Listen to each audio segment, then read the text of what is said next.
is up, ladies and gentlemen? Welcome back to HCS Pro Talk, your weekly Halo esports podcast. This is episode 400. I'm not pressing the shout outs button for this one. It just feels weird, Will. For 400 for the week of July 27th, 2020. Fat. Title this week's episode is SLC 2020 Fat Preview. But that's not all that we have today, Will. There's a lot of other shit that's happened. It's a lot of stuff, man. There is a lot of things. Before we get started here, Dementor with the 8-month resub, you get a woo! Thank you so much for the 8-month resub. And Blackout with the 20-month resub, you get a woo! Thank you so much for the 20-month resub as well. You guys are great. Thank you so much. I did get a haircut. That is correct. I did. You're no hat today. Yeah, that's the giveaway. People at my work have like, oh, Josh, you wear a lot of hats. And I'm like, yeah, let me tell you, I'll tell you straight up. If my hair's all fucking over the place, you'll know that it's bad because I'm wearing a hat. Yeah. Otherwise, if my hair looks decent or I get a haircut, I won't be wearing a hat. And that's exactly where we're at right now. So, hell yeah, dude. Nice. It's riveting shit, man. I tell you, it's crazy. Will. Yes. My name is Josh, aka JK Fire. This week I'm joined by the man also in a space station shirt, Will, aka I'm Mr. Mayhem. Will, how are you doing on this Monday evening? I'm doing all right, man. Yeah, both rocking SSG today. Obviously, I'm assuming because it's the SLC pre-show. SLC hosted by Space Station Gaming. Who would have guessed? Who would have guessed that? Who would have thought? Not me. Oh, but yeah, doing fine. Got a lot to talk about today. That we do. And yeah, how are you doing, sir? I'm doing well. Got a pretty big work project that I need to get done before we leave for SLC on Thursday morning.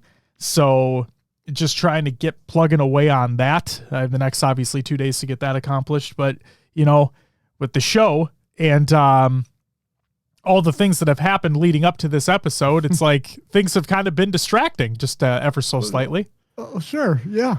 But that's okay because we're here to talk about it. And one of the things that I think I've learned, Will, is this community is great. This community is amazing. But there are also some individuals out there who have bad reading skills. So like when you put an article in front of them and you tell them, hey, read this. And they're like, okay. And then they read it. And then you're like, okay, so tell me about X, Y, and Z. And they're like, well, the ABC. Like, no, I told you to tell me about X, Y, and Z. No, ABC. 1, 2, 3. It's all about you and me. You know? Do you think it's a reading problem or it's a... I know there was an announcement. I know there's an article, but I'm just going to read comments and not look into it and just take what the comments say and run with that. Maybe both. Maybe a little bit of both. A little bit of both. We know the players don't read the rules, so I mean that's besides the point. And this isn't even a dig at them. Like this isn't even a dig at them, but that's besides the point. So yes, we will be talking about the HCS announcement. We will be reading through the article in full. And if you open up the show notes, ! Show notes in the chat, you will see that there are some bolded and highlighted sections of the article that provide further context and hopefully provide some additional like insight to be like, hey, if you actually read this thing, then you wouldn't be maybe asking so many questions. You know what I mean? So we'll have to wait and see. We'll have to wait and see. All right. Will, do you want to know what's on this week's episode of the show? What do we have this week, Josh? Holy shit, it's our 400th episode. Yeah, holy shit is right.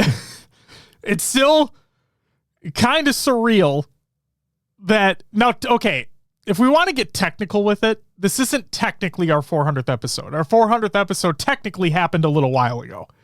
But in terms of, like, things that have happened over the years... This is our 400th episode. So that's going to be the way that is. yeah, it's really fucking cool. So shout out to everyone who has stuck with us. Shout out to all the new people out there who are giving us a shot. And shout out to all the haters, fuck you. So we're still here. Will's cameras flipped, tripped me out for a moment. Yeah, it's my fault. Just blame me. Oh yeah, my shirt's backwards. I'll fix it for the next one. Just blame me. It's all good. It's all my fault because mine was flipped before. Now it's flipped the correct way, but now Will's is flipped. It's just because it's how OBS is set up. Again, it's my fault. I have a solution if you want to go through it one night, Josh. What's up? I have a solution if you want to go through it one night. It would take a little extra work. Oh, I have a solution as well. It'll take 5 minutes. I just didn't do it. Okay. I just need you on the call to do it. That's all. It's not a big deal. It's really not a big deal. Thank you so much, Juan. Happy 400th. Thanks, Juan. It's fucking crazy. We have another announcement for SLC, as a matter of fact. The HCS is moving on from Halo Infinite after 2025. The LVT Pro League continues to provide top-tier entertainment, and of course, it all culminates in our HCS SLC 2025 preview. You won't want to miss it. We got a lot to talk about. It's going to be a good time. So without further ado, Will, I think it's time we get to our announcement. Yeah. First and foremost. Take it away. So, for those who didn't get the last announcement that we had, if you notice the jerseys behind me, we are fielding a team for SLC. And it's the HCS Pro Talk and Cream Beam Dream Team. Beam and cream and dreaming and teaming. That's what we're doing. Yeah. Yep. And so, as you can see on the jerseys behind me, that is going to include Zarners, Diode, Snagu, Riz, and myself as the coach, which I'm going to do a very bad job, but it's going to be funny because I'm going to flip everybody off on the other side of the stage. It's going to be amazing. But that's not the only announcement that we have, because we are proud to announce that we are also going to be fielding a duo going into SLC. And that duo, you probably have heard of them. They are none other than Sarcinity. So that's right. We'll be fielding the duo Sarvana and Lacinity to head up doubles events, to head up whatever they so choose over at SLC. And it's going to be fucking awesome. Sin reached out and she thought it'd be a really fucking cool idea. And we're like, well, duh, it's an amazing idea. So we'd be happy to oblige. And that's exactly what we're going to do. So yeah, we'll have to get a picture of everyone in their Pro Talk jerseys. Get the Pro Talk fam out there. Absolutely. But yeah, Sar and Sin, obviously they said they're going to enter doubles. They might do some free for all. They really want to just represent women in esports, and that's huge. So anything we can do to support that and help them get out there, wanted to do our part. And I think, Will, you hit the nail on the head there. And I also want to further that statement. They want to continue to put their names out there, and they want to continue to try to get recognized and provide opportunities for women in the scene, right? And all we want is literally the same exact fucking thing.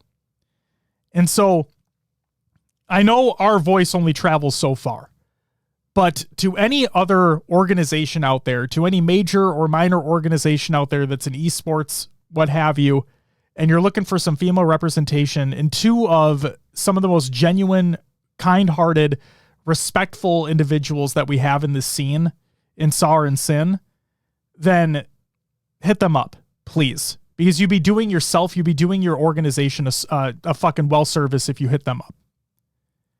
They've done incredible work over the relatively short time that they've been in the scene, you know?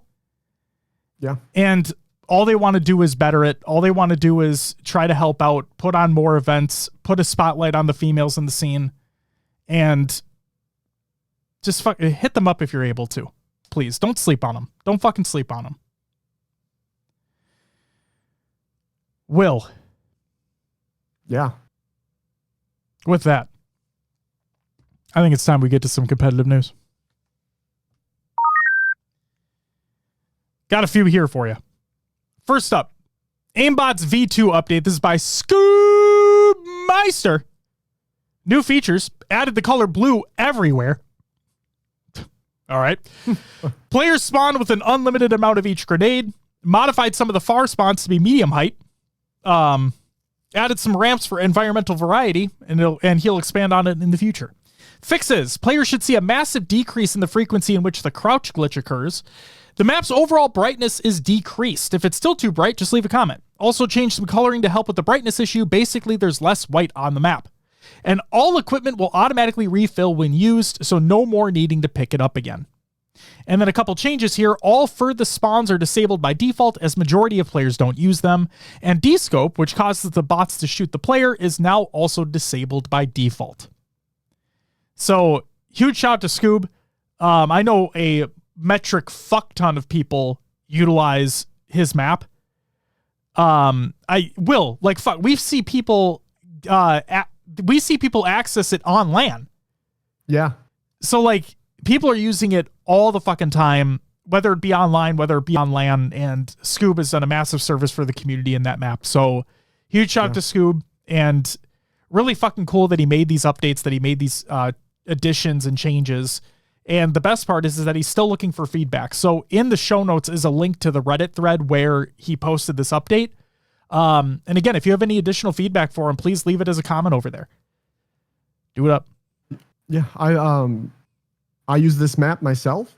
I didn't know these changes were coming, but I loaded in and realized, because I usually turn off some of the furthest spawns, and I noticed they were already disabled. And I was like, huh. And as Riz says in chat, the map doesn't hurt my eyes anymore, because it was very bright. It was. But it worked. The crouch glitch, I'm not sure I experienced. The only glitch I've experienced is I had the obstacles off because I just wanted to basically free fire. Okay. And one of the bots jumped and landed on a ghost box or tower and was just floating in midair. So don't think that was intended. I don't know if it was me, because I turned the obstacles on and off and on, and I may have broken it by hitting the switch back and forth. Okay. But yeah, great to see that he's keeping up with it and making changes. I think it's a feature, Will. I think that that's a feature for sure. Floating midair is an added feature. Yeah, why not? Fuck it. Yeah, all right. What's up, Fluffy? Welcome back. Redneck Randy says, who's got VIP for Worlds? We should have a party to send off Infinite with. Will and I have VIP for Worlds. Yeah.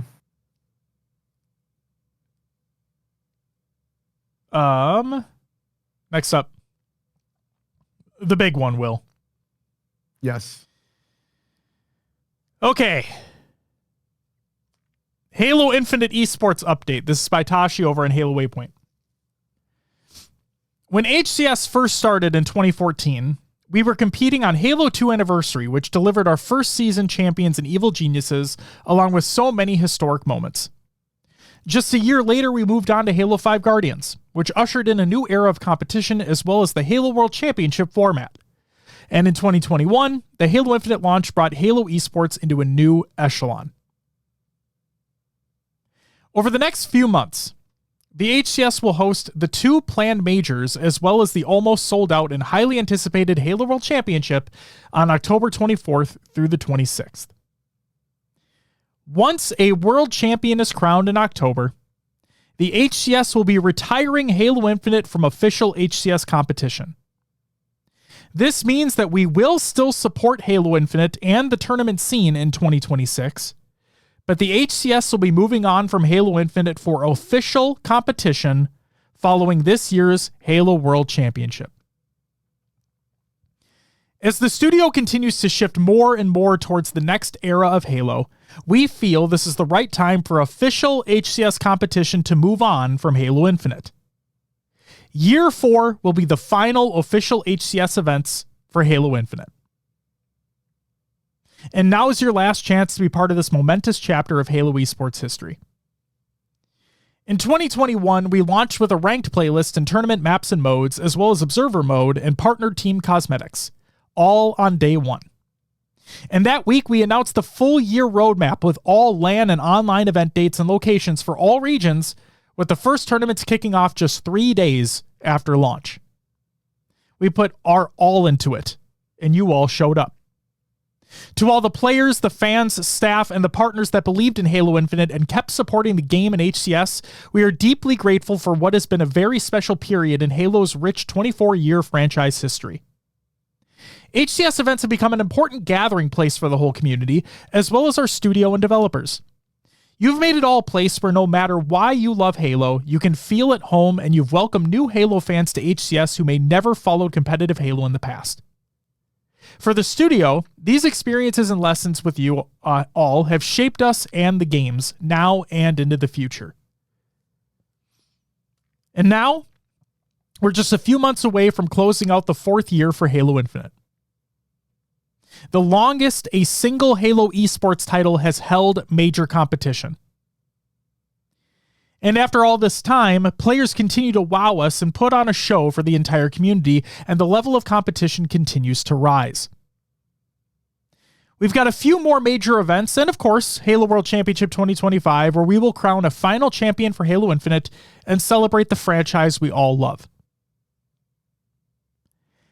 At the Halo World Championship, we will also be crowning the MVP for Year 4, as well as the MVP for Halo Infinite's entire HCS duration starting from 2021. So what's next? And again, this is the key here, folks, where I feel like a lot of people didn't read what was said.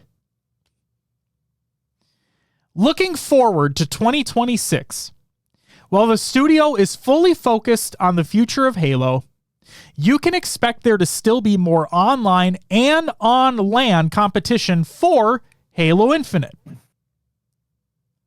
We will be supporting events with prizing and player travel, and even Halo 5 and MCC, as we've done consistently via side events. So again, while official HCS competition for Halo Infinite is not happening in 2026, they're still going to be supporting prizing and player travel for online and LAN competition in Halo Infinite, and even Halo 5 and MCC via side events. All inclusive. Okay? Will, the reason why I'm putting emphasis on this right now is because I've seen a lot of people be like, they're not going to do Halo 5 or they're not going to do MCC and stuff like that. It's like, well, they specifically stated they will be, just not in an official capacity. Yes. Okay? Just want people to I'll understand. hold my thought. I'll hold my thought here until you finish up. Okay. Sounds good. We know the competitive Halo community just loves to play and compete. So we will still offer some light competition. And let's not forget that 2026 is Halo's 25th anniversary, and we plan to celebrate the occasion in style with the whole community. Stay tuned to the Halo World Championship this year, where we'll share the initial details of what's to come. So, when will official HCS competition return for a new title? While we look forward to the day, it will not be in 2026. As always, we will keep the community up to date with the latest and expect another update from us on that front at some point late next year. On behalf of the HCS team and the whole studio, thank you. We hope you'll join us for these few historic months of Halo Infinite HCS competition. Will, go ahead.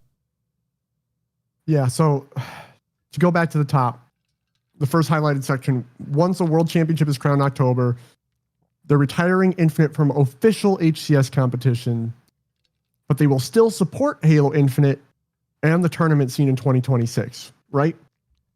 Correct. So we just don't know. It's not clear in this article what that looks like. We talked a little bit on Off the Rails about this article. We did. And I still think there's opportunity for like a DreamHack to happen where Halo Infinite is inside events are there, right? Where it's not just an HCS event, but Halo's at DreamHack. Maybe the prize pool is 50 to 100 grand versus 250 grand, whatever it is, you know? Maybe not even that. But I still think there's going to be some type of competition going. And Tashi does state that. It's just not official under HCS. It's this weird gray area in my mind. Will, like we talked about on that Off the Rails episode, like we could see the possibility of like the online, you know, if they don't want to call it the open series, whatever they want to call it, where it's online competition every week, every other week, whatever it may be, smaller prize pools involved, MCC, H5, whatever you want to do.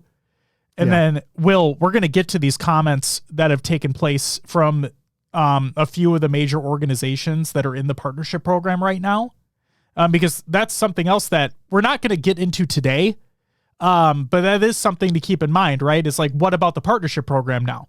Like after the end of this year, what's going to happen there? Because everybody understands this. And again, we have Tashi's tantalizing tidbits in a little bit, so don't worry. That's coming back too, where we do know that we're going to get skins information at SLC.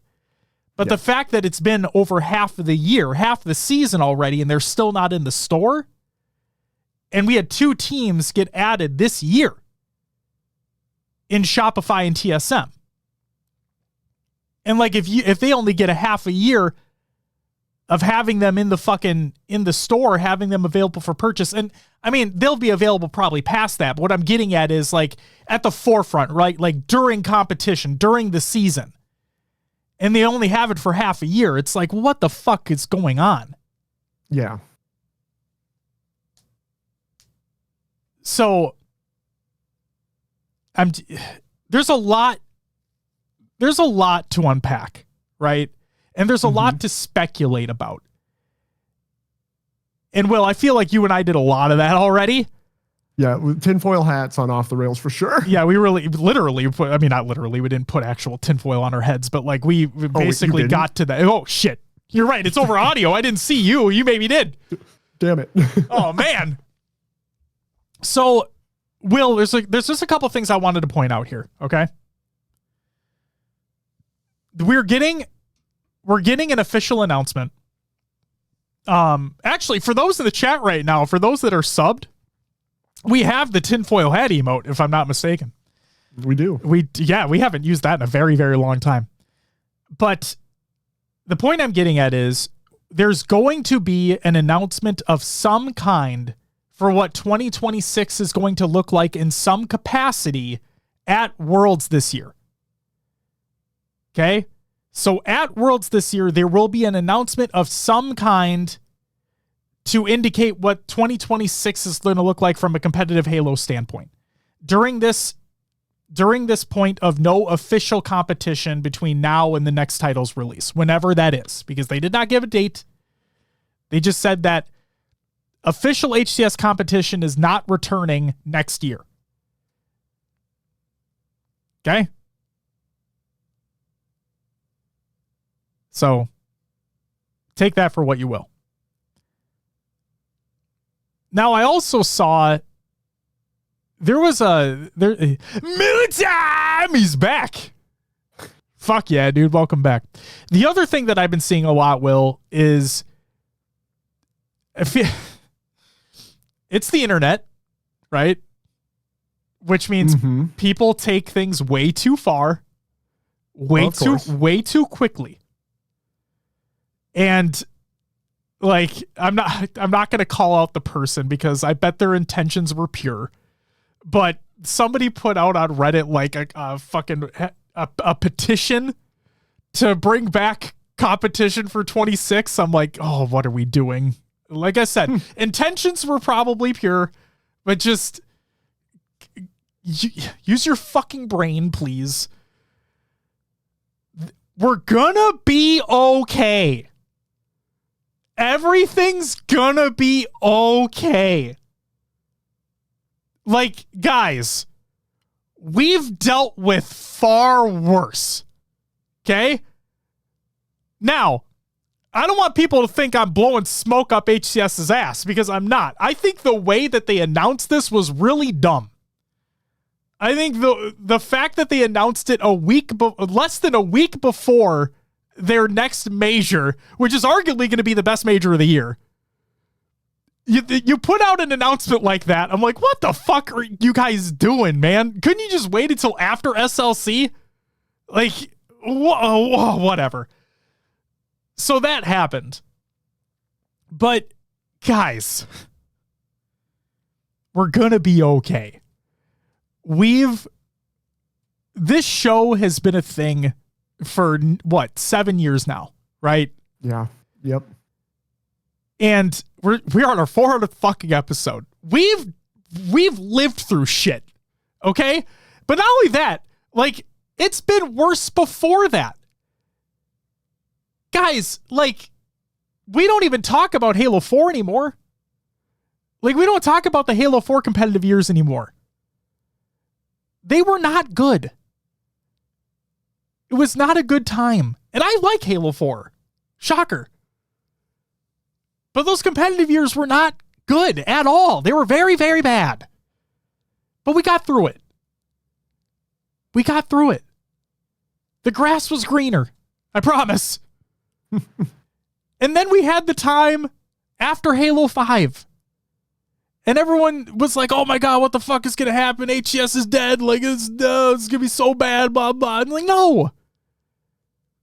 We got through it. Everything was okay.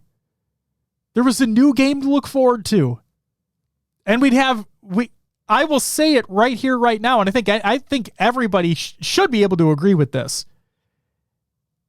Halo Infinite's tenure, the close to 4 years that we've had in the competitive lifespan of this game, have been arguably the most competitive we've ever had in Halo esports history. And so I'm promising you, like, to the folks out there on Reddit that are all doom and gloom, to the folks out there in the Twitch, I'm not saying our Twitch chat necessarily, but in the Twitch chats out there, to the doom and gloomers on Twitter, it's going to be okay. Everything's going to be okay.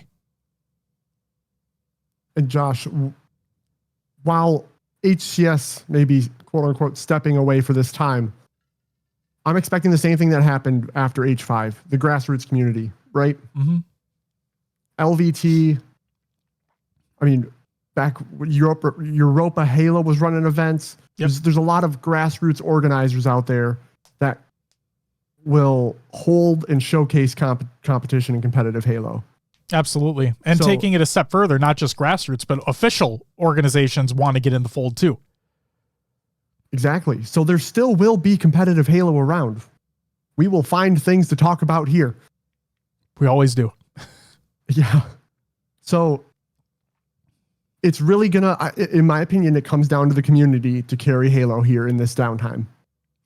Scout, I don't disagree with you at all. Scout says, imagine if HCS had actually been supporting the grassroots orgs beyond drops. I do not disagree, but that's a whole other topic for a whole other day. Yes. The other thing here is, to the doom and gloomers out there, the thing that I feel bad about are the professional players. That's who I feel the most bad for. The folks that have been making a living, and it's very, as we've learned over the years, it's very difficult to make a living off this game. Like to play this game at a professional level and to be making enough money to be sustainable. Okay? Like as a pro player. Because every organization's salary is going to be different. Every contract's going to be different. So I do feel bad for the pro players, because this is at least a year, depending upon when the next game releases, depending upon what the organizations add, like in this downtime, whatever it is, like what they want to provide, what they want to put up, like what the HCS wants to contribute, so on and so forth.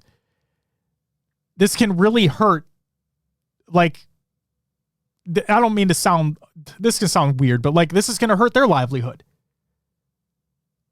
Like, this is their job. And like I said, it is very hard to be making a living playing professional Halo. It depends on the organization you're with. It depends on the contract that you have. It can be very difficult.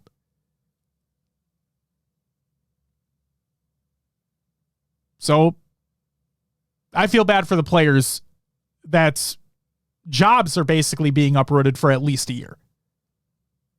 Again, depending upon what's announced, because we don't know yet. That'll be at Worlds. Yeah. Josh, we might actually have caught another Games Watch for what we originally intended it for back in the day, is when players like Frosty, wow, I'm blanking on names right now. Optic Guy was on Splice. Shotzi jumped Jesus over Christ. to Halo, or jumped over to COD from Halo.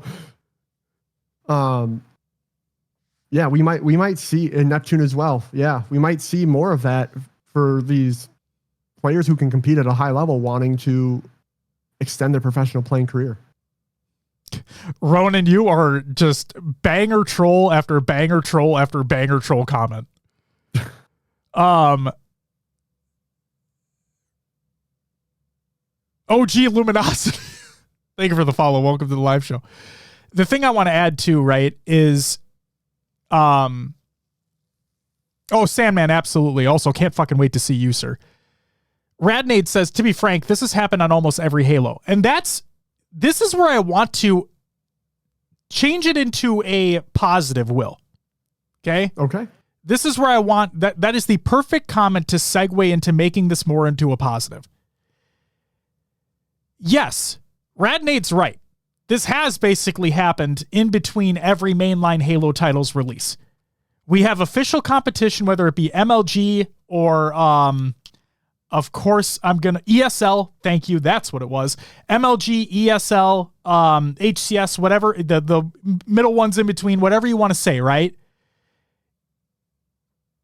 Between mainline titles, there's usually a down period. There's usually a lull. Whether it be 6 months, a year, whatever it is, there's usually that time. The thing that I want to turn into a positive here is the fact that we got an announcement at all. And I know that seems very bare bones.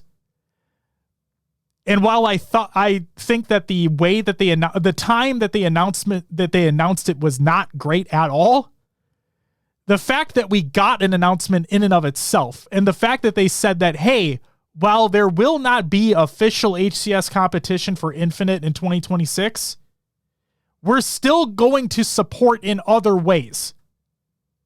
We're still going to be putting up prize money. We're still going to be putting up player travel. There will still be online tournaments. There still will be LAN tournaments. There's going to be competition with Halo 5. There's going to be competition with MCC. These things will continue to happen. Do not worry.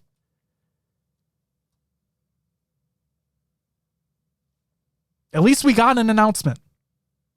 Because it could have just easily have been at Worlds this year. They have the announcement for what they have that announcement for what they're sharing, for what the future of the franchise is going to be, whatever that announcement's going to be. And it's like, thank you for an amazing year. Good night. We're like, well, what's happening next? Good night. That's it. We did it. Close. Yeah, we did it. 2024 or 2025 world champions, done. We're out. What about next year? Nah, we're out. That's a good point, Josh. At least we got an announcement. I didn't even think about that.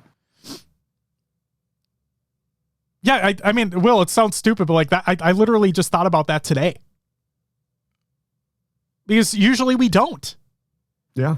Usually it's just like a quote unquote dark time where it is grassroots, and that's not anything to scoff at. Like, grassroots stuff is amazing, and the fact that it keeps the community thriving during that downtime is great. But it's not just going to be that, is what it sounds like. So, Will, the other thing that I wanted to add here were all of the comments that were made from some of the folks within still partnered organizations today, and then some community members as well out there in the scene. So first and foremost, Unit, the CEO of Space Station Gaming, put out the following statement. Halo and the HCS has been a huge part of SSG's history. The community welcomed us with open arms when we first entered the scene and has continued to support us. It's been an incredible experience for all of us. Halo esports has been forged into our DNA, and while it might be a slow transition period into the next game title, we will do our best to continue to support the scene throughout the next year and going into the next chapter of Halo. And then Shonduras, the owner of a Space Station, replied and said what he said. Would love to find ways to get Halo community together and still stoked for all the Halo that's in creation still. So there's Space Station. There's the two biggest leaders of the company coming out and saying, hey, we're still in it. We will do what we can to support next year. That's more than we've had before, Will. Yeah. So and that's one fucking statement. Then we go to Jeremy Steves, the founder of Shopify Rebellion, putting out a similar statement. This is what Jeremy says. While not particularly surprising, I do think there were our better ways to transition across titles for the HCS. That being said, I know how passionate that team is, and at least from my perspective, they're one of the best developer partners we've worked with in esports. And sidebar here, it's not just Jeremy who said that. Like, Will, damn near every single person that has made a public comment regarding the HCS and like working with them at a partnership level, they've all been glowing. Yeah, they really have been. It sounds like it's the place to be for that type of partnership. It's just, again, hopefully it puts some perspective out there for folks, because another thing I've seen is just fucking insane to me, that like you see these comments about how like they should go for Tashi's head on this, like Tashi should be out of a job for this and blah, blah, blah. I'm like, motherfuckers, again, people have literally no idea what the fuck they're talking about. Yeah. The last thing we heard from people we talked to is that HCS has hit goals that was set by the studio year after year. Absolutely. The only two like kind of big things that I could think of are the phase majors year after year that got delayed. And I don't think that's completely on HCS. I think there was some other things at play there.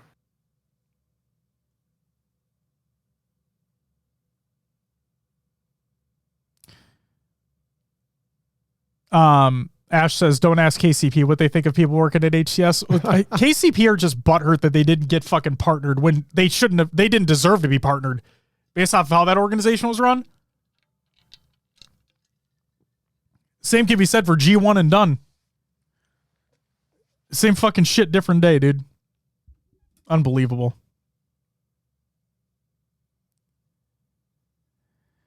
Also, Ronan fucking say that he can't read all that. Ronan, you can't read it all. Like, what do you mean?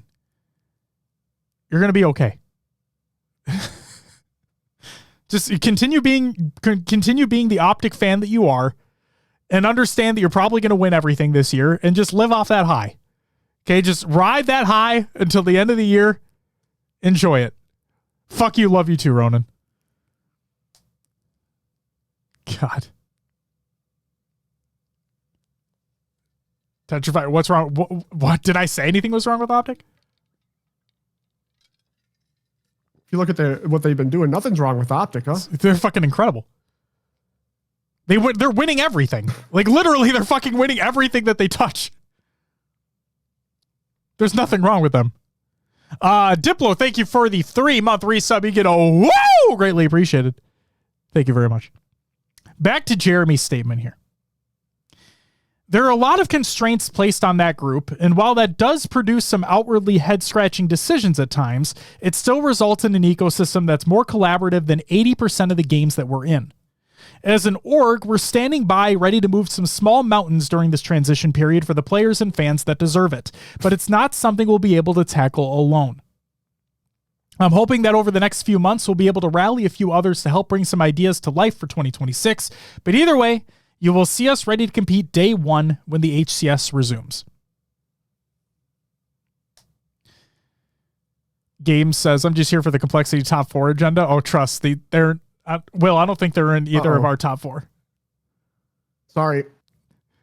I think that was a jab at me having them. Did I have them predicted top 4 at Dallas? I mean, at DreamHack? Did you have them high at Arlington? One of the 2 events that we've already had. Yeah. It's a 50-50 shot. It's a 50-50 shot. How many woos for Daddy coming to SLC? 1 big one in person. That's what you get, Daddy.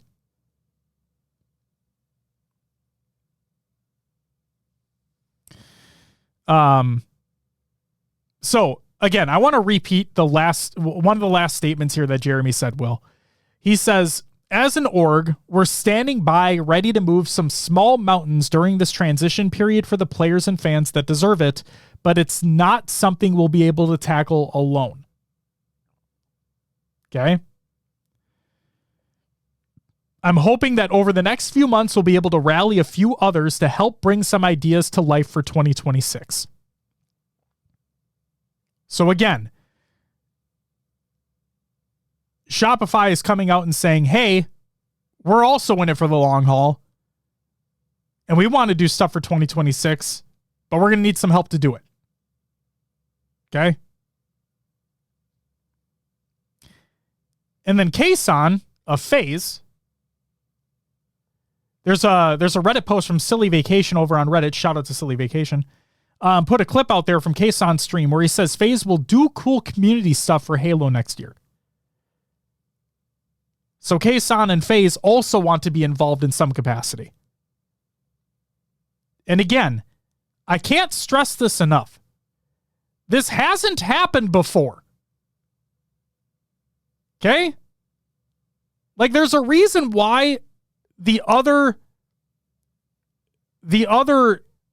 like dark times of Halo esports history were considered the quote unquote dark times.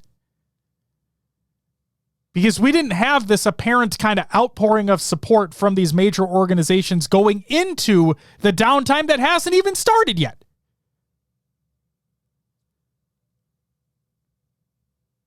So like I said, it's gonna be okay.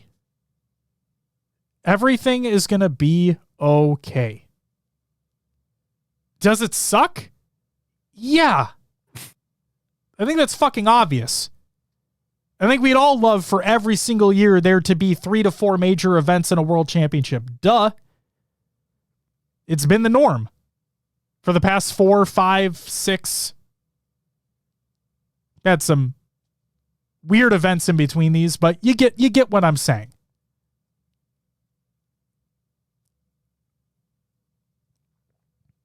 But if there was ever a silver lining to something like this, it's that at least we got an announcement, which again, really isn't saying a whole lot, but I have to take this as we get it. And also this apparent outpouring of support from these major organizations that are still in the partnership program. I think it says a lot.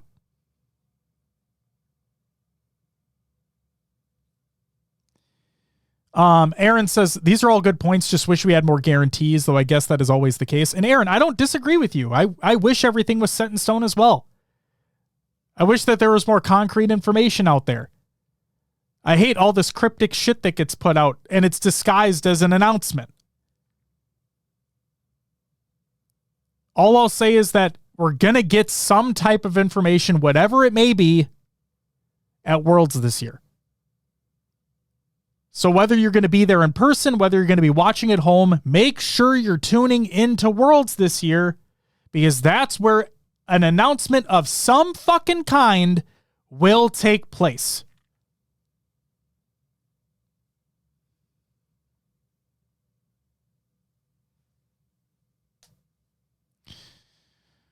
Najee,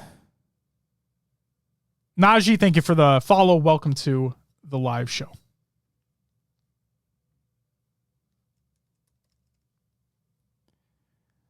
Will, anything you want to add? No, I think you hit the nail on the head. I guess the only thing I'll say it is kind of along the lines of Aaron the Geek. Good points, which we had guarantees, but again, actions will speak louder than words when that time comes.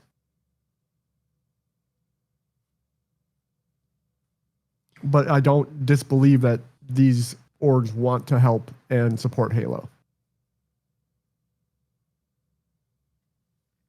Agreed. Will, a phrase that we always use, that we've used over the past 7 years of this show being a thing, a phrase that is an emote in our chat and our server. I think we're just going to have to wait and see. Yeah, I agree. Yeah.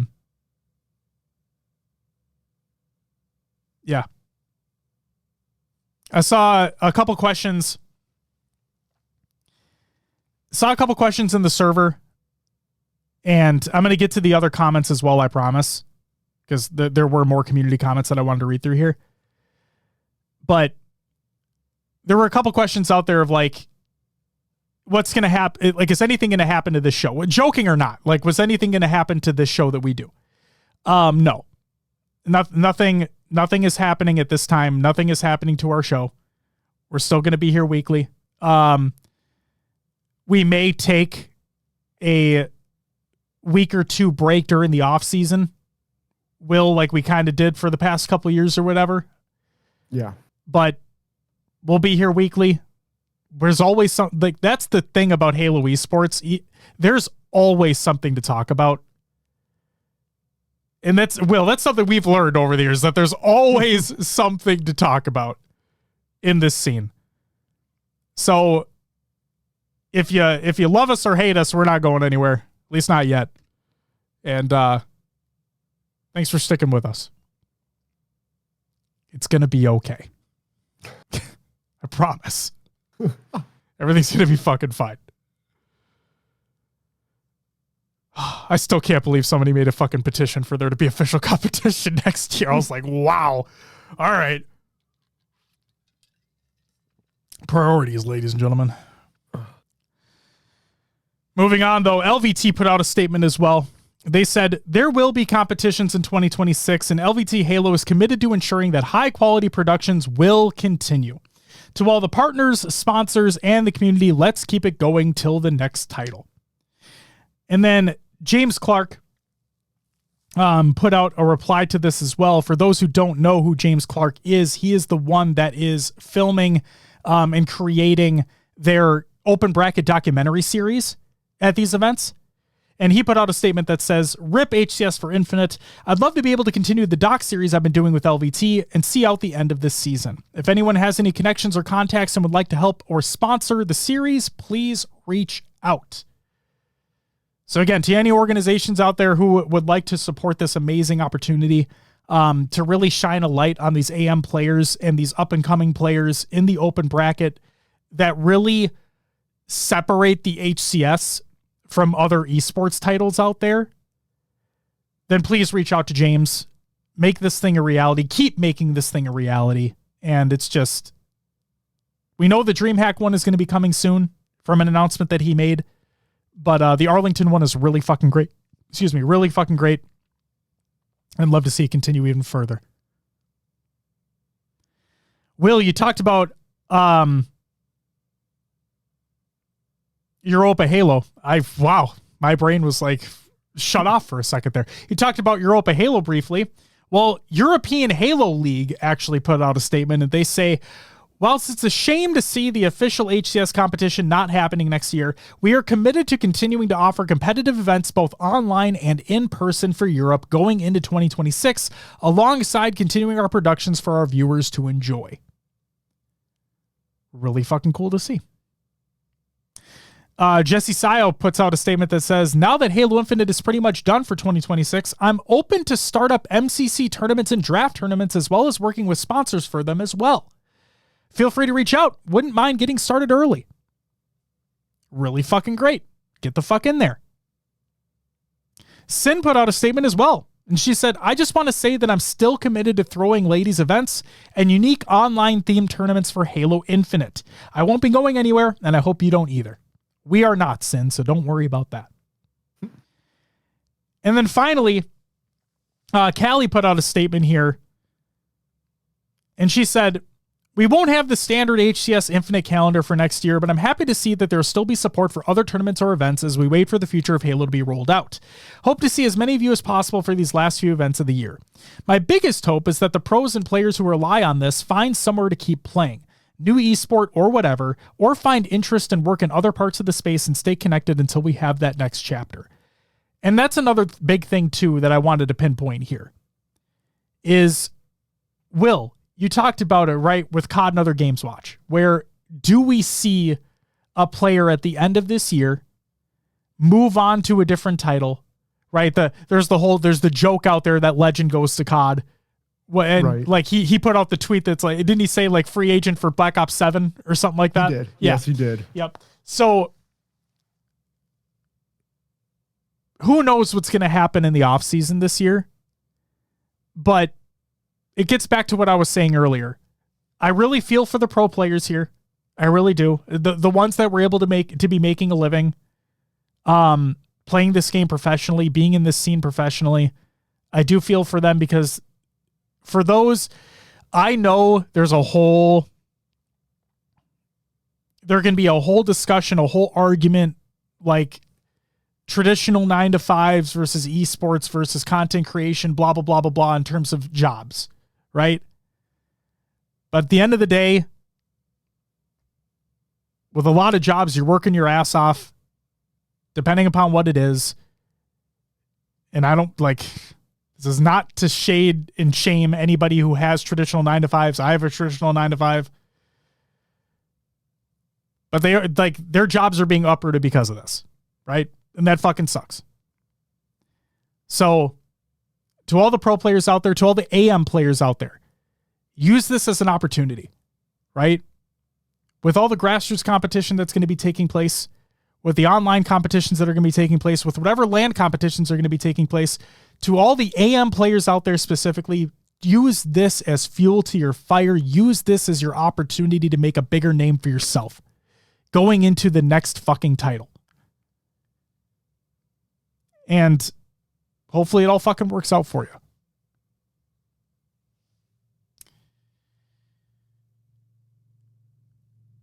Will, are you ready to move on to the last piece of competitive news?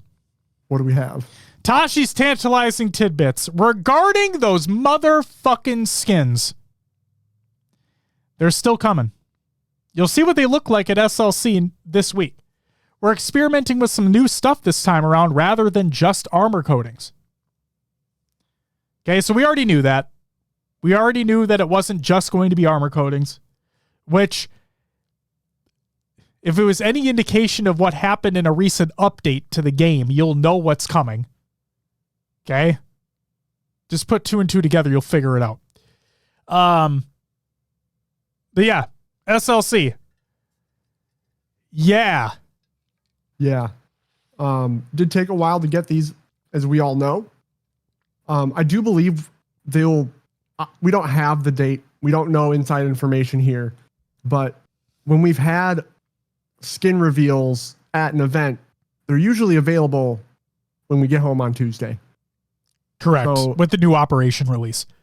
Exactly. It all makes sense, right? So I'm hoping that they're at least out right after SLC. Correct. Mr. Chief, no. I don't think we're going to get them at SLC. Like Will said, I believe it'll be the update after SLC. Yeah, like Tuesday after the event, update will go live. You can then purchase the skins in the shop. Yep. Whenever the next operation releases that's what I'm going to say. Whenever the next operation releases, that'll be the release date for them.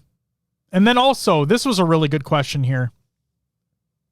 Will, we talked about there being some forms of online and LAN competition for Halo Infinite in 2026, just not in an official HCS roadmap capacity. What about EU players? From Benjamin, he asks, can you say anything about whether European players are taken care of as well?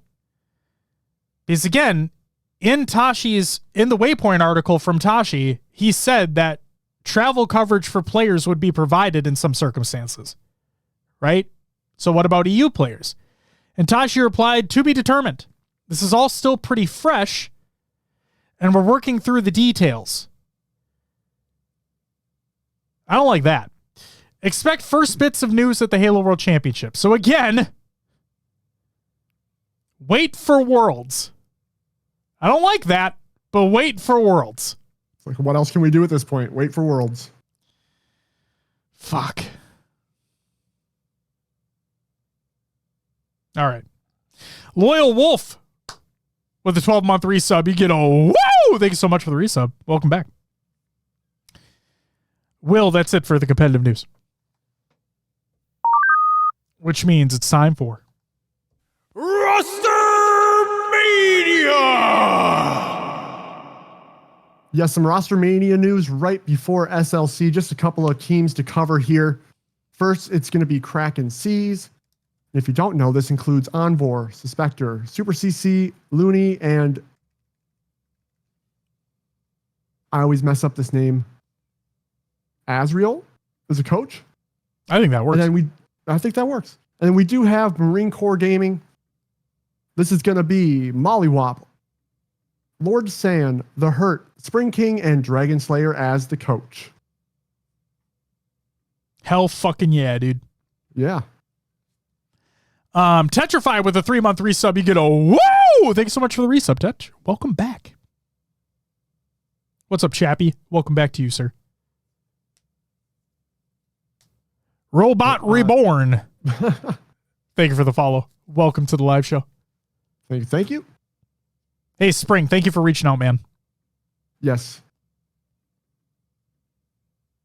But that's it for Roster Mania, Josh. Only 2 this week. Oh, boy. Then it's time for upcoming tournament of the week presented by NoobCombat.com. Check out NoobCombat.com for all your Halo Esports needs. On Friday, August 1st to Sunday, August 3rd, we have the HCS Major Salt Lake City Major, hosted by Space Station Gaming. Who would have thought? I did. That's it for your upcoming tournament of the week presented by NoobCombat.com. Check out NoobCombat.com for all your Halo Esports needs. Scrim Tournament League recaps. Will got a lot. Yeah. Bit to go through. We'll start off with some scrims. They've been popping off right before SLC here. It's popping. It's popping? It's popping. On Monday, July 21st, Cloud9 took 10 maps against SSG. SSG took 5.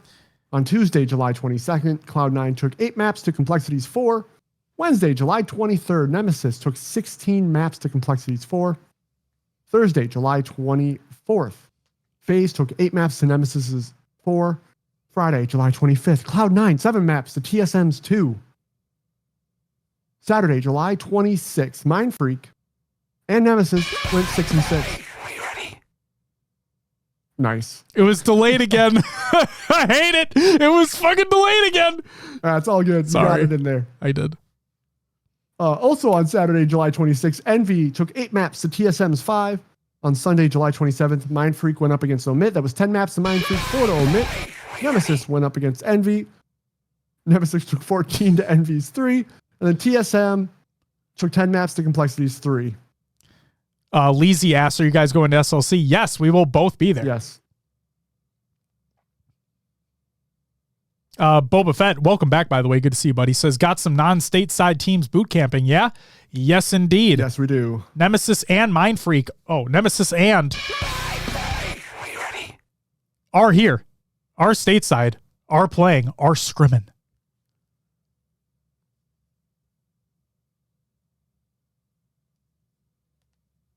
All right.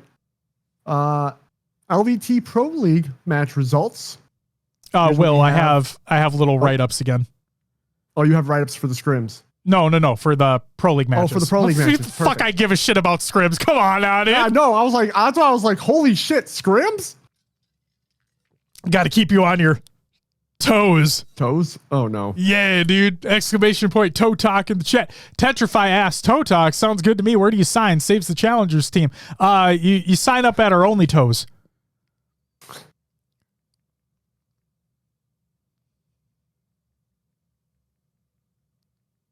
Dramatic pause for the audio listeners. There you go.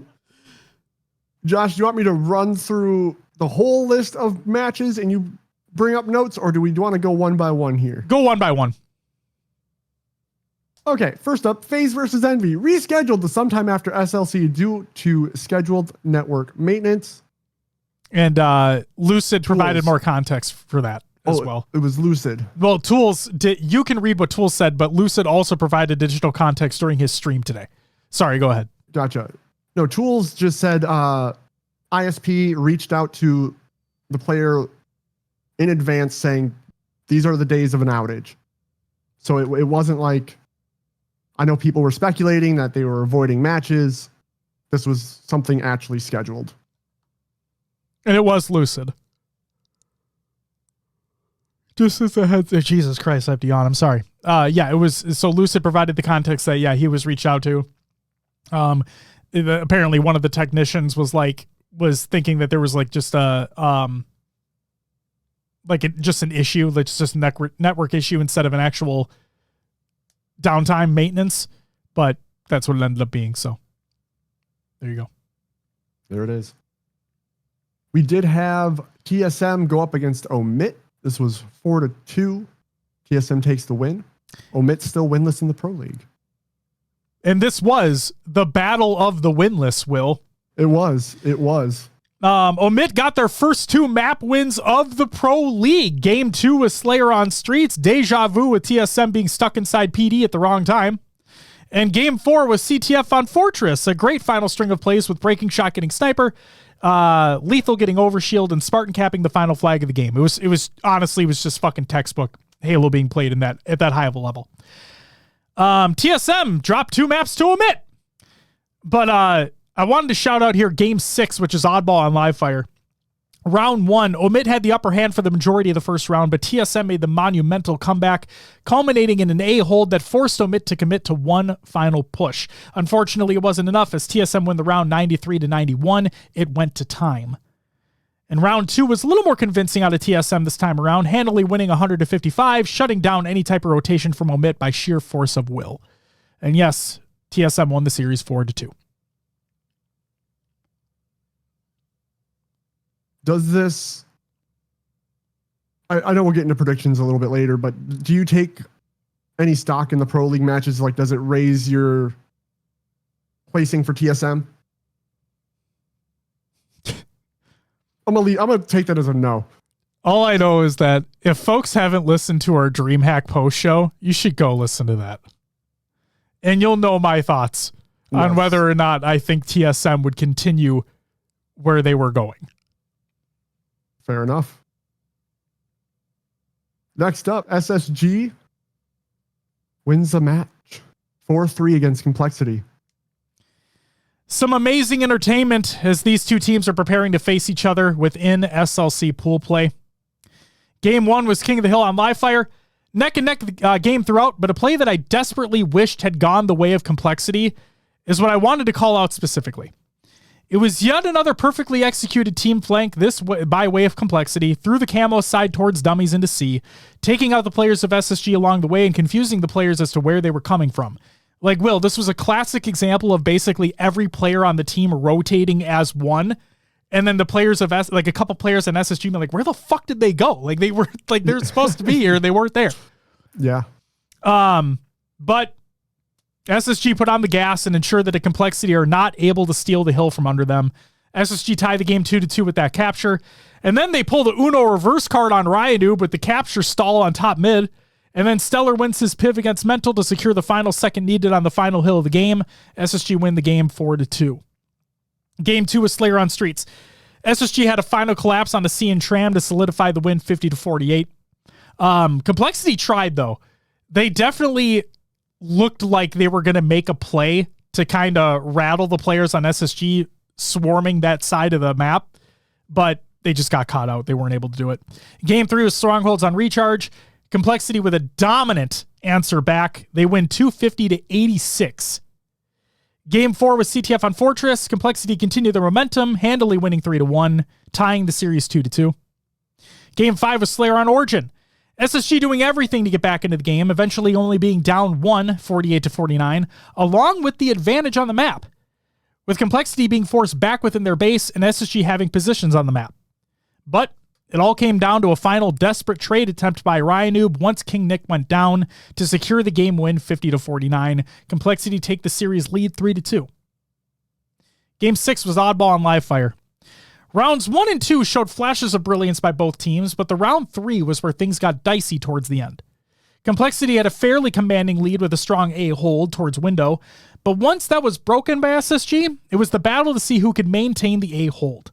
Eventually, SSG get the lead and are forced to rotate back towards tower for the final seconds of the game, and it brings us to a Game 7. Game 7 was Slayer and Aquarius. SSG clutch up when they need to in order to win 50-47, but not without Complexity trying to make things interesting in the process.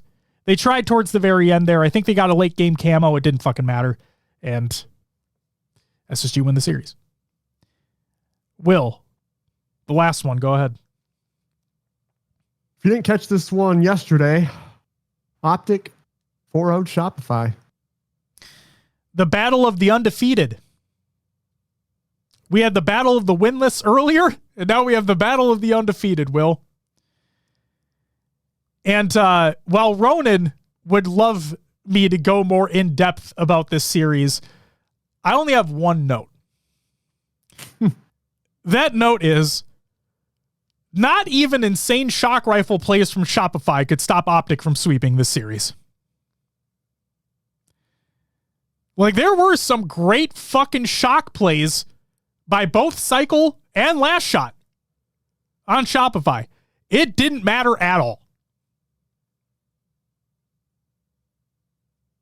And they got swept. Yeah.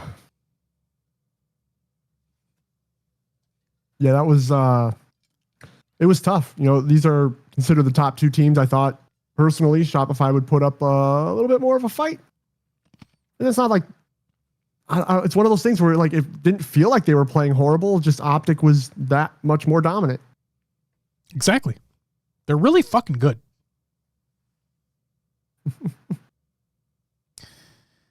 Sin, welcome back. Good to see you. Sid.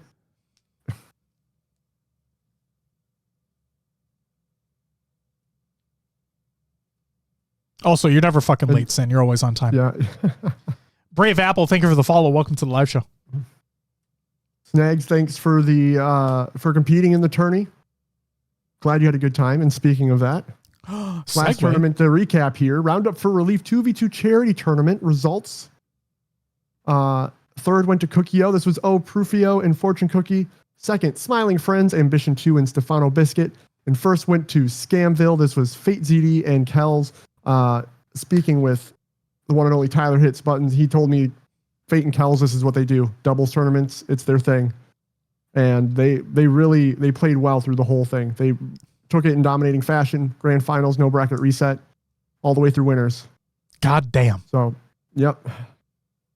Thank you so much, Poncho. Appreciated. Thank you. Yeah, got to shout out Sar and Sin for casting all day. Absolutely. Ashley on admin. One of the best to do it. Best in the game right there. Yeah. It was the first tournament I had produced, and I really enjoyed doing it. Had a lot of fun running things behind the scenes. So hoping to do more in the future. Will's resume just grows by the fucking day, man. Just grows by the fucking, like, dashing good looks. Tournament producer. No. Like, look, it's all you need right there. Josh put the note at the bottom here. Congratulations to everyone on raising $881 for the Salvation Army Disaster Service. I know my post said $781. The donation link stayed live for another couple days. We had another $100 donation come through. So we're now at a total of $881, which is just incredible. We are the top donating stream for Salvation Army through Streamlabs charity, which is amazing. So thank you everyone who donated, who competed, played, took the time. It's really appreciated. Can't wait for the next one. Got to hit the shout out button there. Beth with the 63-month resub. Fuck. You get a woo! OG right there. Damn. Just end the show on that. Yeah. Great idea, Ronan. God damn. Oh. Yeah, seriously. Will, shout out to you. Shout out to Ashley. Shout out to Sin, Sar, everybody that worked to make this tournament a thing. All the players that competed as well. Everybody that donated. Just a really fucking cool thing, man. Just a really fucking cool thing. And yeah, I can't wait to see what other tournaments you decide to put on. Gonna start planning soon. I'll just say that. Ooh. See, here's the best part, Will. We have a show, right? Yeah. And you get to use that show to announce these things. You know, that's not the intention, but I know, like, of course I know if I put something out there and I'm going to do all the correct things, right? Yes. Where like, I'm going to get graphics. I'm going to make the announcement. Did you get the bracket link? You did. You got the bracket and the VOD. Look at you. Look at me. Look at me, guys. I know if I didn't do a bracket link or a VOD, you're going to ream my ass on this channel. Yeah, well, I was too. Because somebody had asked in the server, right? And then Ashley was able to provide the bracket link. I'm like, well, I'm just going to save this right now so I don't have to worry about this anymore. Oh, because I mean, I've sat here for years and listened to you go at other tournament organizers for brackets. Filled out and complete brackets. Actually, you know what? I should give a shout to Ashley, not you. Fucking shout out Ashley for the bracket link, not your dumbass. Yeah, she actually, she set the whole thing up. Shout out Ashley. Shout out Ashley. God damn. Ronan says need cream cannons for the next one. Oh, Will, you got to step your game up. All right. Gives me ideas. Dark Lord, we're happy to have you here, man. Holy shit. Oh, well, that does it for tournament and league recaps, Josh. All right. Is it time then? I think it's time. Yay. Ladies and gentlemen, it's time for our topic of the show. Our SLC 2020 fat preview. Josh, I've been coughing up a storm just a little bit ago. I'm going to step away for a second, but I'll be right back. All good. We got a little while before we get into the predictions. So, without further ado, ladies and gentlemen, here we go. Tickets, GA, are $50. They're only $50. You can still get a discount. Excuse me. I don't believe it's sold out yet. Get your GA tickets if you haven't already. $50. You can use the discount code. You get 10% off using one of the team codes. Fucking be there. It's going to be amazing. VIP was $150. They are sold out. And then team passes were $250, but they are no longer, I believe as of right now, they are no longer on sale. Ash, if you are still here, do you have the total team count? Was it 42 teams or 44 teams? I'm blanking on how many total. The event rules and player handbook are in the Google Doc of the show notes of the show. ! Show notes in the chat. So make sure to go check that out. Booths, merch, and activations. The narrative is having a merch collaboration with SSG. The shirt looks fucking awesome. Can't wait to pick one up. You can check out the link in the Google Doc in the show notes of the show if you want to see what it looks like. And it'll be in limited quantities at the event, so make sure to pick one up if you're going to be there. They're also going to have a Covenant-themed merch line, and they also gave a little tease for what the Needler hoodie is going to look like, which I know that, so we were playing 8s last night, Will. You were obviously there as well. Diode was talking about how fucking jazzed he is for that hoodie, and I'm like, you know who else is really fucking jazzed about that hoodie? Fucking Game Crazy John there in the chat. Game Crazy John, the Needler aficionado as he was. I bet he is going to cream cannon all over that hoodie as soon as he is able to pick one up. Whether it's vacuum sealed or not, cream cannons will be happening all across that hoodie as soon as John gets it in his possession. I can guarantee you that. He says in the hoodie, actually. Perfect. That is even better. That is John, even has better. This been your what the real hashtag free the pink mist was about? See, Will, SSG hoodies are the new socks. If you know, you know. And if you don't know, now you know. AKA, why not be casting? Militam! Every time. Every goddamn time. Oh, shit. That Covenant merch line is being designed by Sarah and Creed, and from how the designs have looked so far, they fucking killed it, and I can't wait to see what everything else is going to be there. So shout out to them. Shout out to Space Station. It's going to be amazing. Team, sponsor, and merch booths. Looking to gear up or grab something to remember for the weekend? Swing by the merch area and explore booths from partnered teams, sponsors, and more. Shop exclusive event apparel, collectibles, and limited edition drops. Meet your favorite players and take part in fun giveaways. Whether you're repping your squad or just browsing, there's something here for every kind of Halo fan. Nemesis, Shopify Rebellion, FaZe, they will all have booths available. Oats Overnight, Nomadic, Scuff, Skull Candy, and new edition Red Bull will also have booths at SLC. Fan activity area. Take a break from the matches and jump into some hands-on fun in the fan activity area. Team up with friends and try out a variety of Halo-themed games, challenges, and activations throughout the weekend. Whether you're testing your skills or just in it for the laughs, this is the spot to celebrate your love for Halo in a fun way. And as of today, Will, they announced Carnival Games. Yes. They put out a little behind-the-scenes video, so go check that out if you haven't already. It's in the show notes, Google Doc, exclamation point show notes in the chat. Go check it out. Then we have some community giveaways that are going to be taking place over at SLC. This is not going to be all of them, so if anybody knows of any tweets out there that details giveaways that they're going to be holding for SLC, please send them my way. I'll put them in the show notes for people to reference. But first and foremost, Will and I, HCS Pro Talk, we're going to have stickers.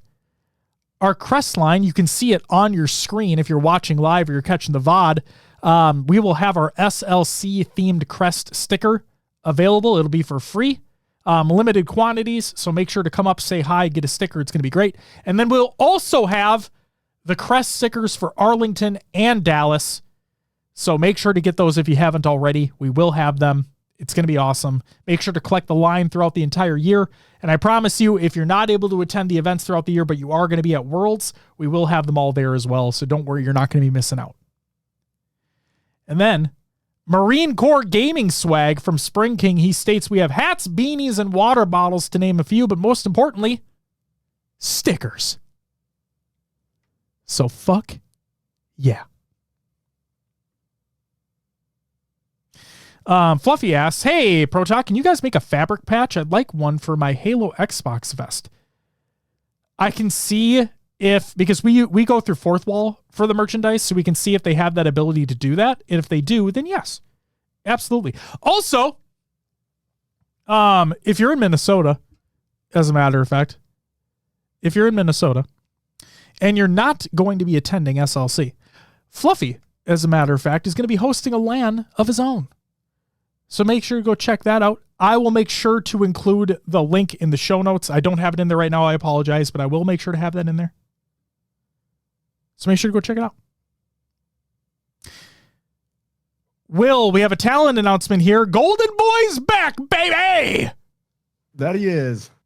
Ladies and gentlemen, your talent for the SLC major includes Lottie as the desk host, Jesus Christ, Blaze as the stage host, Clutch and Why Not as analysts, and then your casters include Bravo and Onset, Gaskin and Schurzy, and Golden Boy and Walshy. All will be in attendance. All will be bringing their A game, and I can't wait to fucking experience it all. Will, we have a broadcast schedule here for Friday. That we do. I'm just gonna do a little zoom. On the A stream, kicking things off over on main stage. We got a fucking potential banger, Will. Right away. We got TSM going up against FaZe to kick off the entire event. This is really going to be who comes out hotter out of the gates. I agree completely, and this could set the tone. Because as we've talked about, Will, pools B and pool D could absolutely be pools of death here in this event. Over on the B stream, we have Cloud9 going up against Z10. What type of Cloud9 are we going to get at SLC? Is Collect? We never know. We never know, but is Collect going to be the one that makes that difference? He was in the chat a little while ago, right? That's what he's hoping to be. He's hoping to be that difference maker for that team. Get that team over the hump. Let's see what happens. The next match over on A is going to be Optic Gaming going up against Envy. Are Optic going to have a little slow start in pool play, or are they actually going to come correct this event? We heard Renegade, I don't know if anyone listened to the interview after Pro League last night, but he wants to win his freaking pool for once. So we'll see. He said it after both Arlington and Dallas. He does not want to start in losers anymore. He doesn't want to go from losers round one anymore. He doesn't want to do that shit. He wants to win. And will predictions be damned? I think this is the event that it happens. But there's a good chance. Yes, but at the same time, we do have, like, history could repeat itself, right? And what I mean by history repeating itself is, like, they could start off not so hot in pool play. This could be a very, very, very big opportunity for Envy here to kick their tournament off.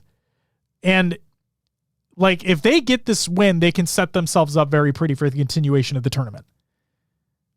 This matchup is very, very important, like that TSM FaZe matchup as well. Then on the B stream, we have Complexity going up against Omit. Next up on A, we have Shopify going up against Cloud9. And then on the B stream, we have TSM going up against Nemesis. Another very big matchup happening over there in that pool B. A stream, Space Station going up against Omit. That's their first main stage match of the day at 4:30 p.m. Mountain Time. B stream is going to be Optic going up against Unreal Nightmare. Then another very, very big and very, very important A stream matchup, Will, at 6 p.m. We have Nemesis going up against FaZe. Very big, very important.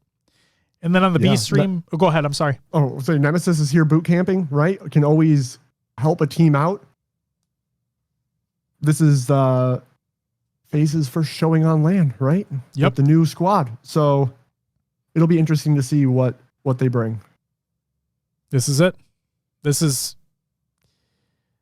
very important. And then on the B stream, we have Shopify going up against Z10. And the final couple matches here for Friday are going to be on the A stream. Space Station going up against Complexity. The rematch from the Pro League match here. The final match to end the day out on main stage. Another fucking, we're kicking the day off with a banger. We're ending the night off with a banger, dude. It's going to be great. Yeah, I think that's going to be a great match to watch, SSG versus Complexity. I struggled with this matchup. Looking at it, sure, I really do think it could go either way. Absolutely. That's why Pool D is also a pool of death. And then the B stream to end the night off there, we have Envy going up against Unreal Nightmare. Your entire event schedule is in the Google Doc of the show notes of the show, ! Show notes in the chat. If you're going to be attending in person, all the times are listed there for you. It includes when doors are opening, when the signups are starting for all the side events, and so on and so forth. Make sure to go check that out. Make sure you have your schedules synced and ready to go. You'll be able to watch on all 4 of the main streams, twitch.tv/Halo, HCS, HCS_red, and HCS_blue. All streams will be available also over on YouTube. Huge shout out for them for that, because it is an absolute lifesaver in terms of VOD preservation. Because for those who don't know, a VOD on YouTube basically is like, its lifetime is infinite, unless there's like copyright claims or stuff like that. But typically with these VODs, they always stay up. It's great for preservation. It's an easy way for me to gather links. Easy reference point. And then, of course, there are going to be Halo Infinite live streams with co-streamers over the weekend. So make sure to go check them out, because brand new Twitch drops are going to be available as well. Now, for those who have kind of missed out on the drops over the past few events or whatever it may be, they don't make it so you have to watch a specific, like you don't have to watch grand finals for a certain amount of time or anything like that anymore. Now, you just have to watch the Halo stream for a specific amount of time throughout the entire weekend. Okay? So if you watch for 3 hours cumulatively over the entire weekend, you get the HCS Major Trophy Weapon Charm and the Mousetrap Weapon Charm.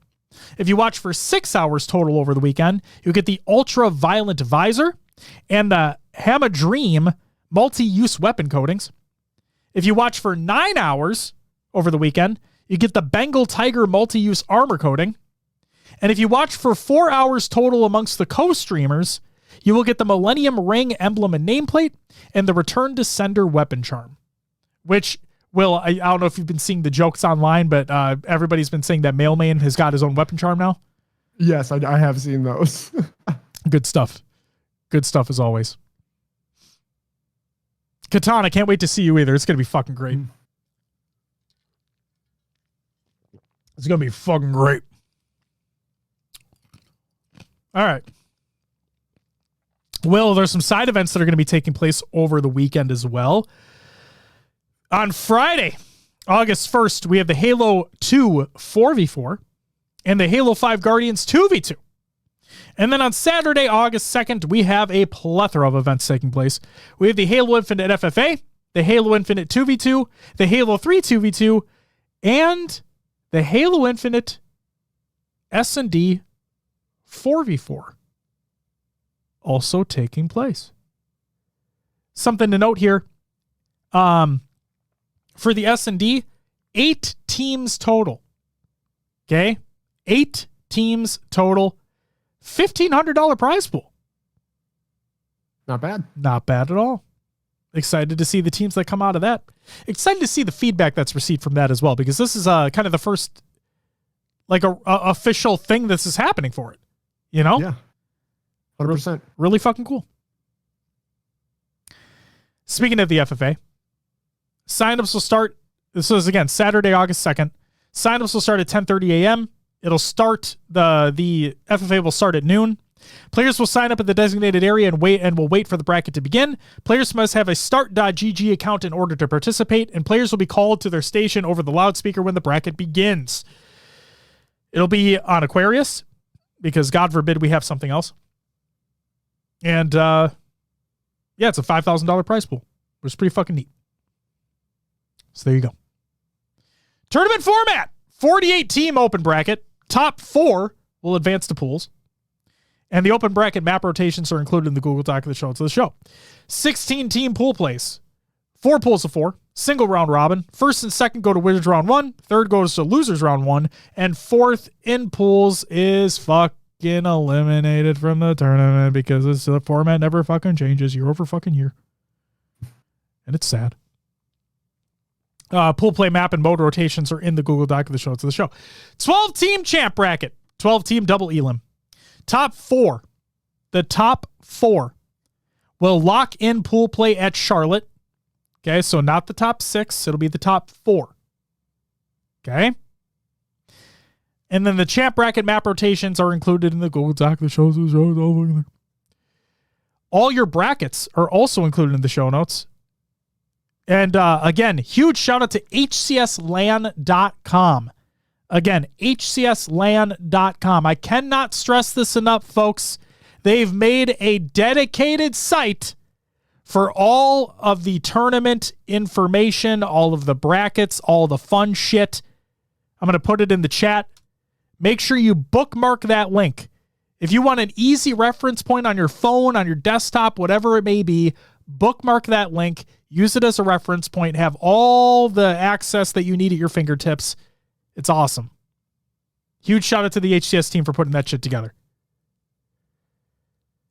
Will, haven't hit the button in a minute. It's time for some roster recap. Yeah. Teams that have earned open bracket travel coverage. I'm assuming the OB1 means seed 1. So your first seed is going to be Omit Black. This is Ezo, Ice Kid, Lido, and Morgan. Second seed, AB Europe, Jimbo, Matsui, Mose, and Septic. Third seed, Ether Gaming, Acid Drift, Noble, and Tapping Buttons. And fourth, Mind Freak, Barcode, Scoob, Sways, and Rice.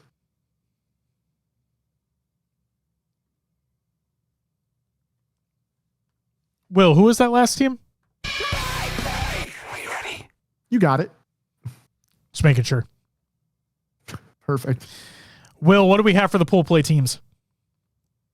If you don't know already, in Pool A, we'll have Optic Gaming, Envy, and Unreal Nightmare. In Pool B, TSM, Nemesis, and FaZe. Pool C, Shopify Rebellion, Cloud9, and Zero Tenacity. And in Pool D, Space Station, Complexity, and Omit. Omit. All right, Will. Yeah. It's the time that, it's the infamous time that everybody's been waiting for. Where we're always wrong. Yeah. And the joke from the fucking other event was that I had Complexity in top 4. Let's just say I may not have that happening this time around. So don't be too mad at me. But yes, it's time for predictions. So without further ado, Will, I'm going to reveal Pool A here, and you can run us through what we got. Go right ahead. All right. In Pool A, taking fourth and being eliminated, I have an open bracket team. Josh has Kraken Seas. Think that they make it through open bracket and land here. Yes. In third, we both have Unreal Nightmare. In second, Envy. And in first, Optic Gaming. We are 1 for 1 across the board here, Josh. We are, but I have a feeling this will not continue. But let's find out. In Pool B, Will, we have... In Pool B. In fourth, we both have an open bracket team. In third, I have Nemesis, where you have TSM. In second, I have TSM, where you have Nemesis. Yep. And we both have FaZe winning the pool. Will, do you want to go through your thought process on this one? Yeah. Pool of death, right? We talked about. Mm-hmm. When we say pool of death, Will, can you provide context as to what that means to us? I think it's like the closest competition between all the teams. Yes. Right? Where it feels like any of them can win the pool. Yes. Yes. So open bracket coming out here, I just don't see it, right? Yeah. So this is a team that is going to be coming from the loser's side of the open bracket. So they already had to be knocked down once before. Now, when looking at the mock open bracket by Ash, when looking at the Start GG open bracket that is posted, that again is subject to change, but looking at those, Ether would typically be a team that I would have like coming through the winner's side, but because of the teams that were on the winner's side, I had Ether coming from this side. I think I may have had, and again, this is a mock open bracket. I think at one point I had Mind Freak going up against Ether in winners of the open bracket, but I'm putting more stock into Mind Freak here because they are over here practicing like stateside. And so I give them the upper hand there. And that's why I had Ether dropping. And because they're going to be coming from the losers bracket side of things in the open bracket against these teams. Yeah, I don't think they're going to make it, unfortunately.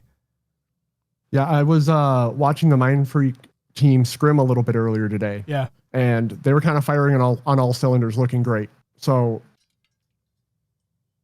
I agree with your assessment there. Awesome. In third, I have Nemesis. I do have that belief that TSM's a better LAN team. Their performance hasn't been boding well for them lately. But it has been online. This might be where they show up and surprise people. Again, I feel like this is common where they kind of fall off during online. People start having a lot of questions and then they play well on LAN. So put Nemesis third, which resulted in TSM taking second. Honestly, FaZe first is kind of a reach, a little bit of a reach in this pool as well. Mm-hmm. Like I fully believe that Nemesis could win this pool, TSM can win this pool, FaZe could win this pool. Anything can happen, but the players that are on that team, they've been established, they've had success, especially on LAN. I put FaZe first here. So I'm 100% with you in terms of FaZe. I think that the chemistry that they have with the players that they have on that team and the caliber of player in the head that they have on that team, multiple world champions on that team, right? I put a lot of stock into that. And the fact that this is literally Optic last year, 3/4 of the team that got second all year against one of the most dominant teams in Halo Esports history in that SSG roster. Yes, I am putting a lot of stock into FaZe. But that's not to say that, Will, I'm 100% with you. The reason why we call this one a pool of death is because I truly believe that depending upon the matchup, any one of those three teams can win the pool. I think FaZe is going to have the upper hand. I think they're going to come in with a chip on their shoulder. I think they're going to come in with a lot to prove. And I think they're going to try to start hot in pool play and start to make that statement. Do I disagree with you that TSM is a LAN team? No. I don't disagree with you there. I just think that Nemesis are better. And that's why in this specific instance, the fact that they're in the same pool together, yeah, I'm gonna take Nemesis over TSM. But again, like, not to sound like an ass, could very well be an instance where TSM wins the entire pool. Mm-hmm. It really just depends on the matchup. So yeah, that's why I have TSM taking third, I have Nemesis taking second, and I have FaZe taking first. Moving on, Will, to Pool C, revealing in 3, 2, 1. All right, here's where we have a little bit of a difference. Another one. Again. In fourth, I have the open bracket team. Josh has Z10. In third, I have Z10. Josh has open bracket team. He thinks that's going to be Lies Infantry coming through the winner side. We both have Cloud9 in second and both have Shopify in first. Hopefully Jessa's not here because I don't want her to be mad at me again for having Z10 being eliminated from the tournament in a top 12 placing. A top 16 placing. But again, this is one of those instances, Will, where Z10 are not boot camping over here. And I think it's going to be a little bit of a hindrance against the team that's going to be coming hot through the open bracket. That's why I have Z10 and the open bracket team flipped between you and I. That's fair.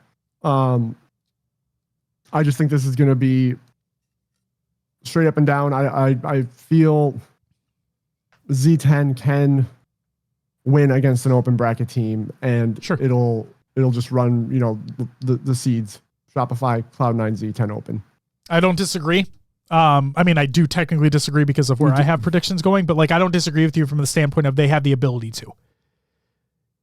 Again, for me, it's strictly based off of Nemesis are here, Z10 are not. That's literally where I'm at with that. And Frank, I just want to see another open bracket team make it through, That's all. I just want to see an open bracket team make it through an actual bracket play. Shit. All right, Will.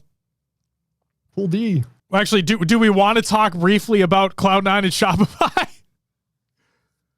I think it speaks for itself. Shopify, arguably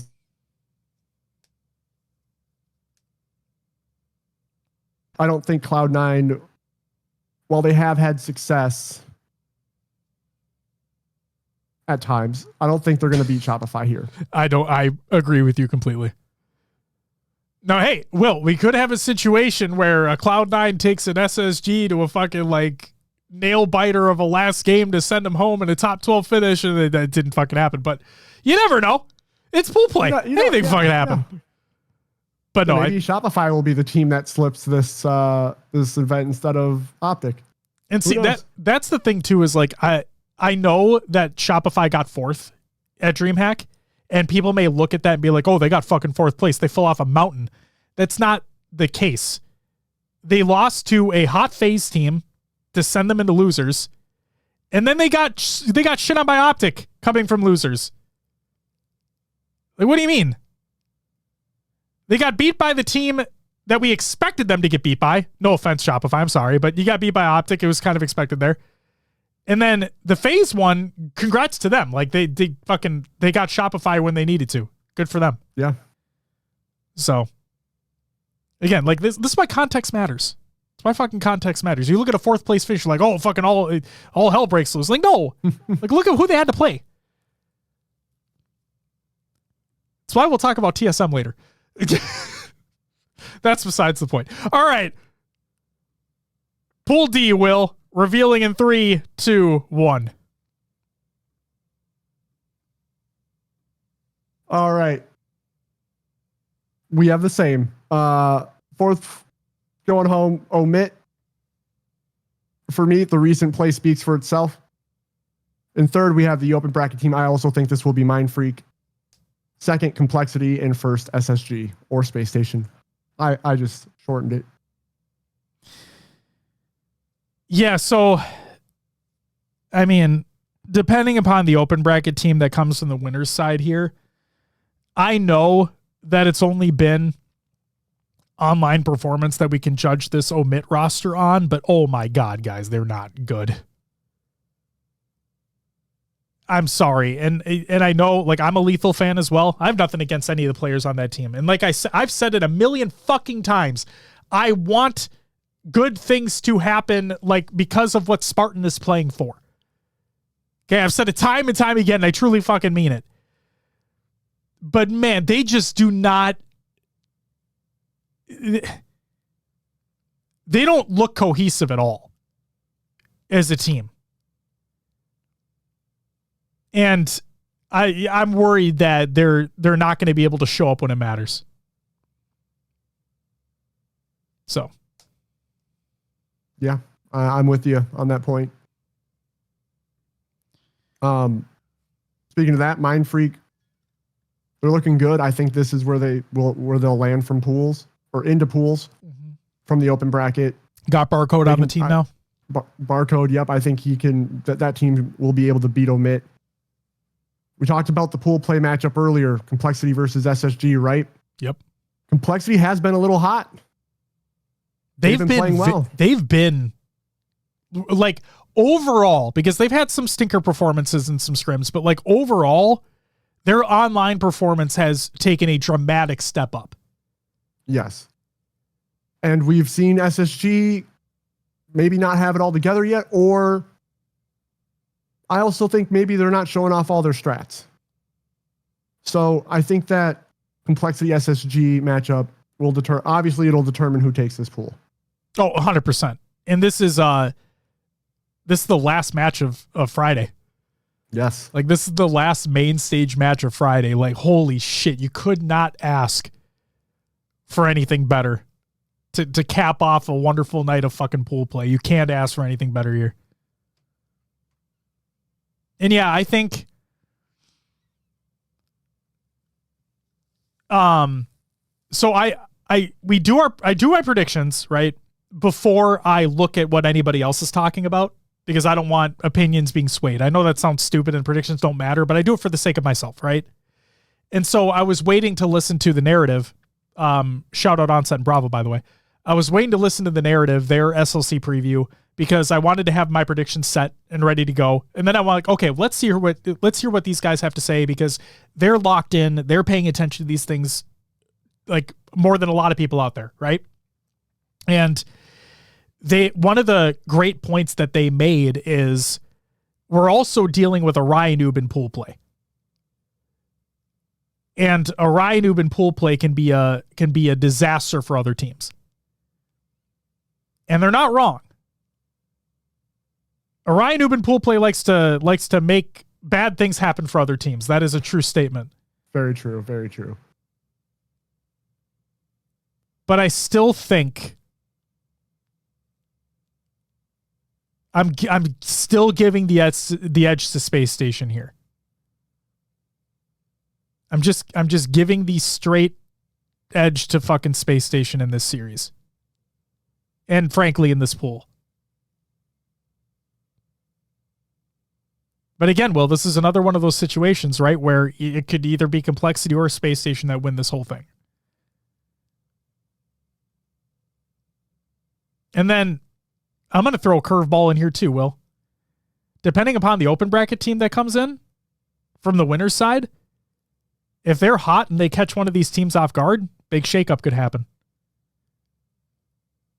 We could have a tie in the pools. Oh, yes. We haven't had a tie in a minute. Nope. But sometimes something fucky happens, man. That's true. There's usually one a year where there's a tie. Could be there. Will this be it? I mean, fucking A. It could be Pool B. Yeah. With how stacked that pool is. That's a good point. Could be very, very fucking scary. Max Ether says, Ryan Noob is the Batman of HCS. Give him the prep time and he can take you down. I don't doubt that at all. Ronan says, I'll be back in an hour when we start talking about Sunday. Oh, yeah, when the Optic crew shows up.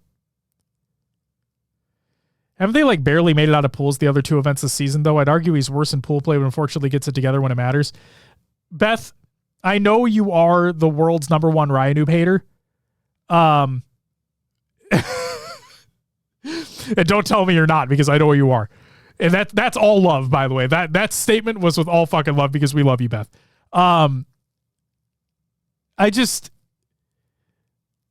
Something's just weird when they're in pool play. Like, weird shit just happens when they're in pool play. But again, I'm giving the upper hand to SSG.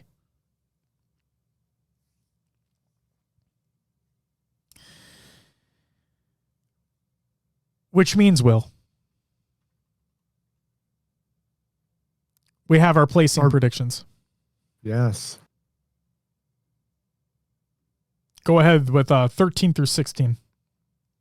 So if you paid attention to our pools, you know the last place team gets eliminated. So for me, that's 3 open bracket teams and omit. For Josh, that is 2 open bracket teams. He's predicting Kraken Seas and Ether, Z10 and omit. Indeed. Moving on, 9 through 12, Will. So here I have Z10, Unreal Nightmare, Nemesis, which I know you're going to disagree with, yeah, and open bracket team, which would then be Mind Freak coming out of Pool D.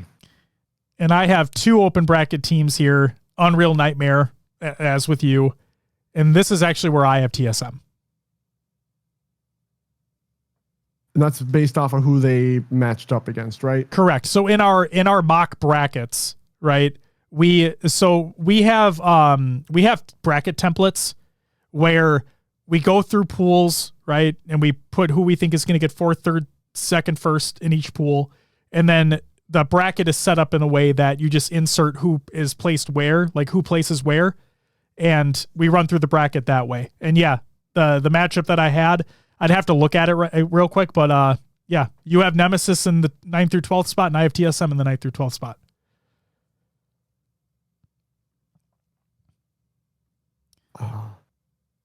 I think my Nemesis pick here is kind of the same thing, based off who they end up facing after winners round 1 gets dropped. Yeah. For me, it's whether or not, okay, so time for Josh to become the asshole. I truly believe TSM got an easier bracket at DreamHack, and that would lead them to get their top placing. Okay. I truly, truly believe that. Because when it came to play against FaZe and when it came to play against the teams that matter, they got dumpstered on. They did. So I still firmly believe, again, this is me being the asshole now. This is nothing against the fucking players. I love the chemistry that they have. I love how they've stuck together over these years and everything. I've like gotten back together. They got the band back together. I love it. I truly believe that they are a top 6 team. Okay? But the way that the matchup happened in the bracket that I made, this is why I have them placing top 12. I don't think they're a top 3 team. Because again, there's a reason why that episode, however many weeks ago, was titled Context Matters.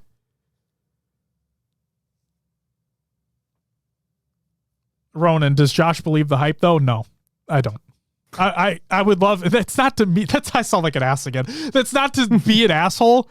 I just think that there are better open bracket teams. Nothing against the players on Believe the Hype. I think there are better open bracket teams they're going to be going through. And John, we'll have to talk. We'll see how my eating habits have been over the course of SLC. Talk about Taco Bell. Yeah. Have that tonight, baby. Nice. Fuck yeah, dude.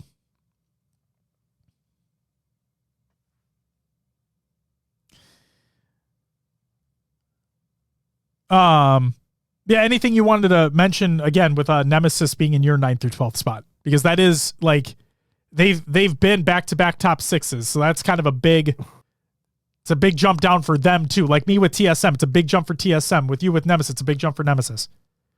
In my bracket, I have them going up against Complexity in the losers bracket, and I think Complexity has just been doing well. So I have Complexity over Nemesis there. Okay. I'm going to look at my bracket real quick because I'm curious what I have going on here. And see, that's funny because I have Complexity going up against TSM in round 1. In losers round 1, and I have Complexity beating TSM there. So you and I both have a little stock of Complexity here. I guess so. Oh shit. Prepare for us to be wrong, ladies and gentlemen. It happens every fucking time. Always wrong. Yeah, and Max, that's not to say that we wouldn't want them to move forward. Like it'd be a great fucking story, right? And I'm not saying that you're saying that we are, but like you get what I'm talking about. I think it'd be an incredible story for that Believe the Hype roster with the tryouts that went on week upon week, right? And then they're getting their practice in, they're getting their scrims in, they're trying to improve day over day, week over week leading into this event.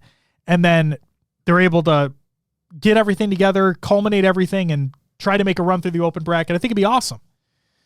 But yeah, I don't think they're there yet. And here's my question, right, is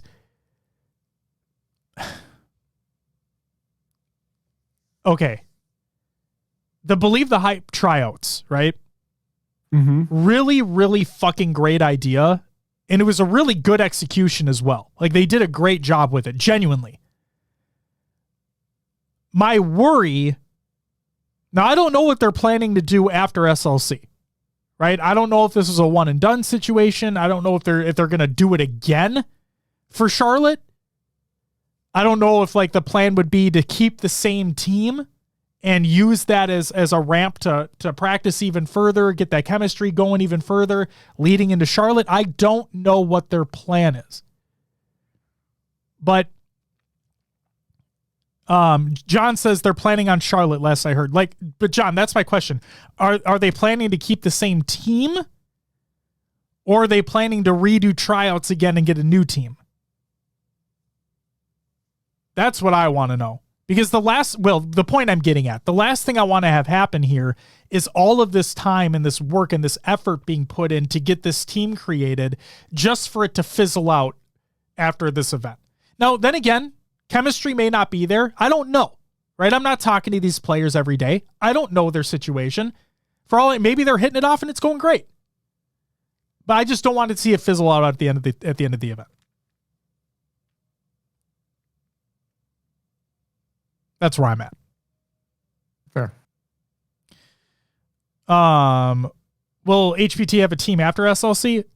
I don't know. We'd have to talk about it. The plan would be to stick together based off what APG has said throughout the process. Thank you, Max. All right, Will. 7th and 8th. 7th and 8th. Go ahead. Oh, I just added something on accident. We're in agreement here. We both have Cloud9 and Complexity. We did it. We got there in the end. We did.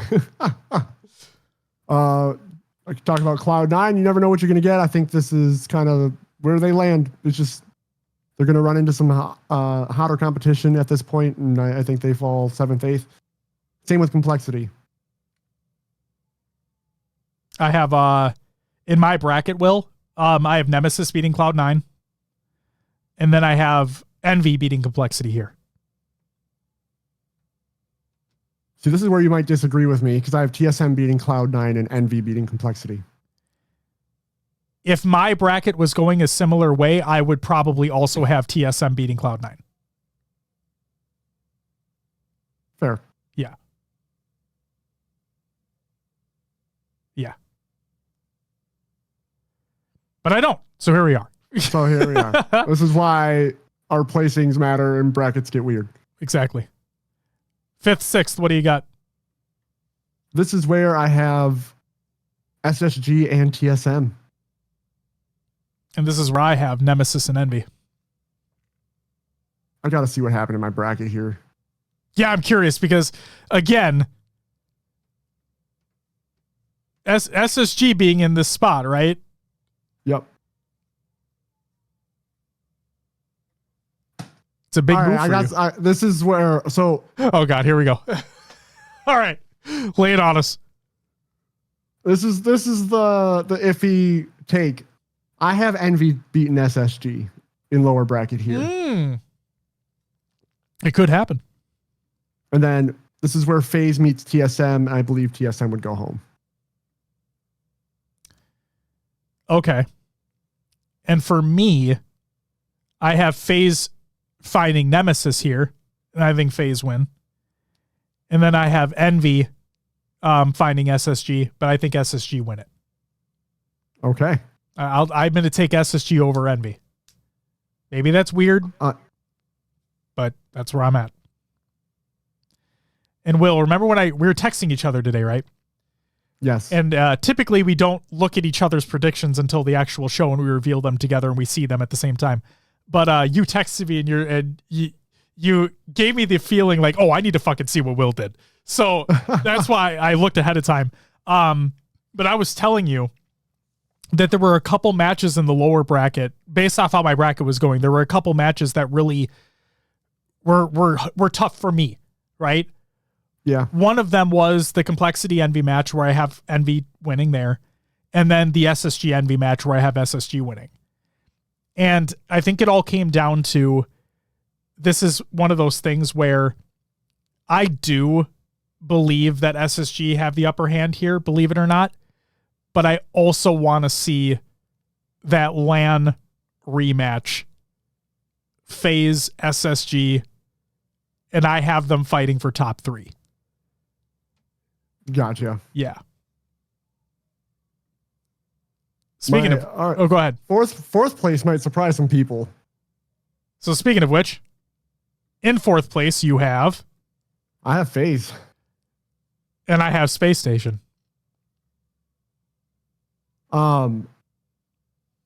This might be the I'm reading into it too much thing. Sure. But I feel watching FaZe Scrim, they lose momentum as time goes on.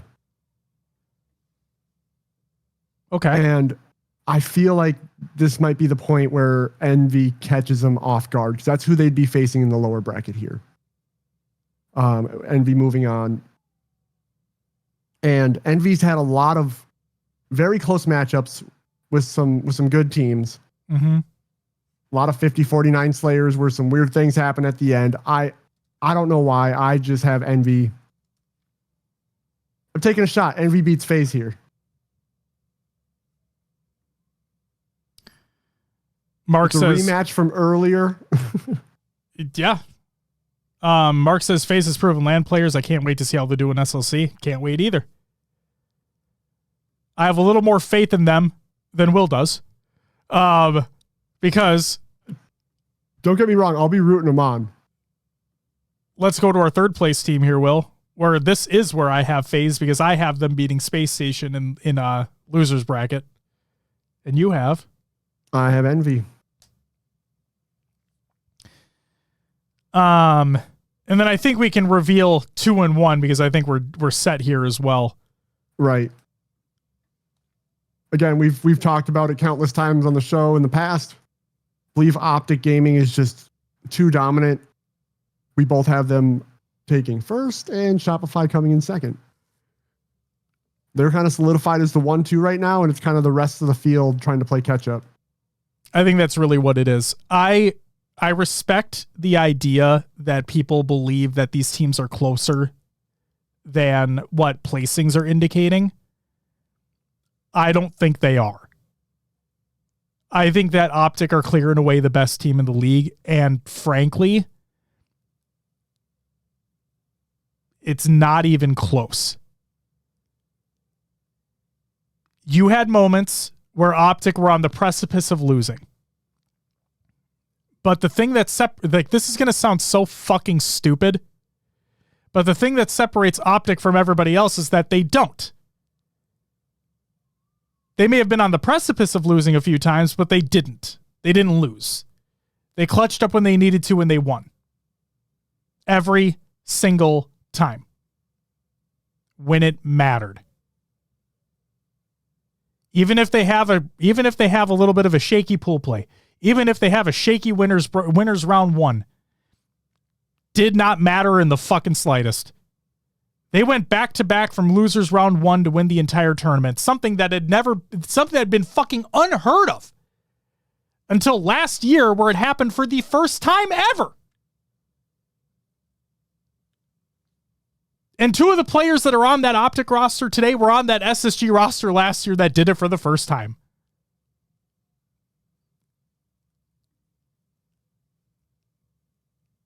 Optic are on a generational run right now,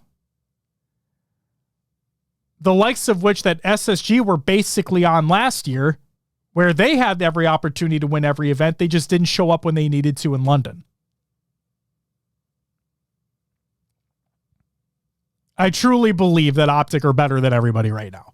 And I understand, I don't agree with you, but I understand if you want to say that, but because FaZe have 3/4 of old Optic and their chemistry and their pedigree, they can do it.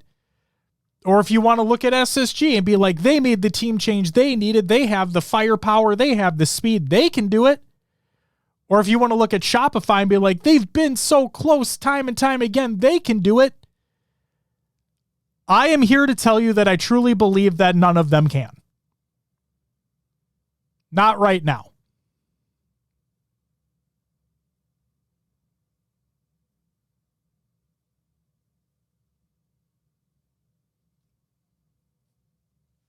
Hunter says, I'm going to have to agree. Thank you.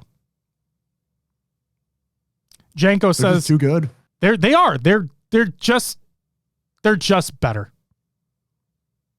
They're just better than everybody else. A team can have a chance to beat them in a pool play match. A team can have a chance to beat them in a winner's bracket match. A team can have a chance to beat them in a loser's bracket match. But at the end of the day, they just win when it matters. They win when they need to. And then they go on a run that nobody can stop them because they're so fucking warmed up. That doesn't matter anymore. And Will, that's why I posed the question, right? It's why I posed the question after DreamHack, where Renegade says time and time again, I don't want to do this anymore.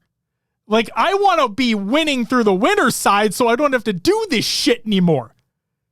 Yep. And then the question was, what the fuck happens when they do that? We've seen what they're able to do in back-to-back LAN events where they go from losers round 1 to win the entire fucking thing, and in dominant fashion, I might add, in the grand finals of things.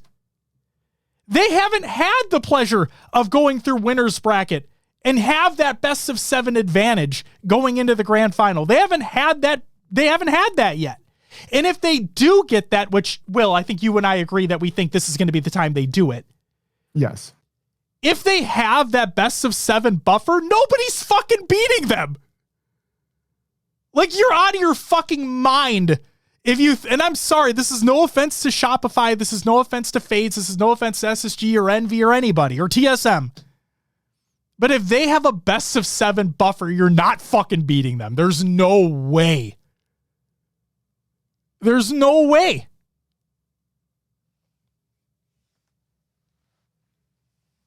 Like, there's no way.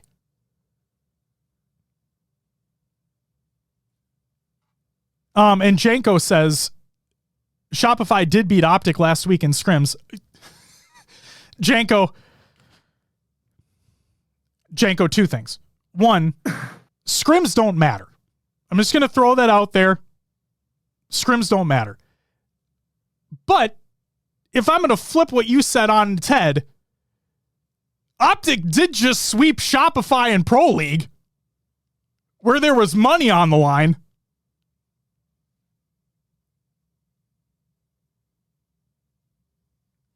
So what side are you taking here, Janko? Are you going to take the side that Shopify beat Optic in a scrim? Whoop-de-doo? Or are you going to take the side that Optic beat Shopify in a sweep in a Pro League match worth $1,000? Pick your poison. Pick your poison.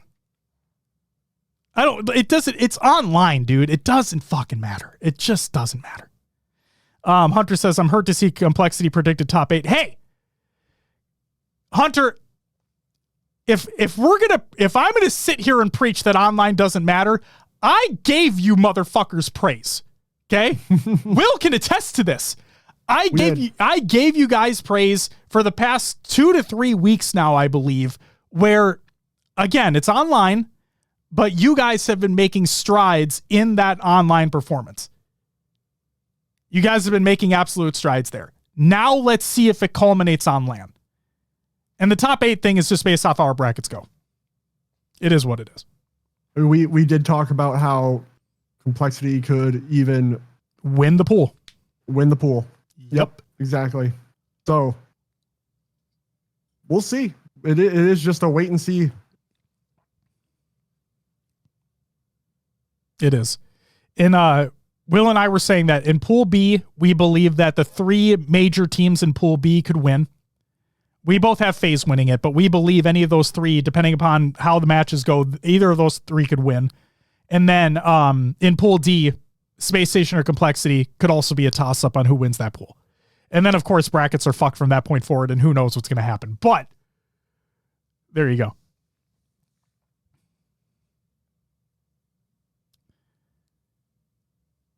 So, yeah.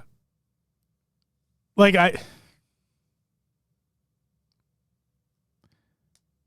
we'll see what happens.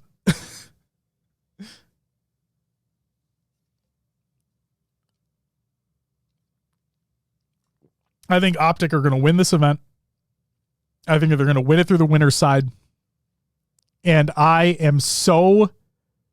Our predictions are always wrong, so we're going to be wrong regardless. But let's say that happens, Will. I am so fucking curious and excited to see whatever the team is that comes from the loser's side to face them in grand finals. That I don't care what team it is. Predictions be damned. I don't give a fuck who it is. I can't wait to see who it is and how that match goes.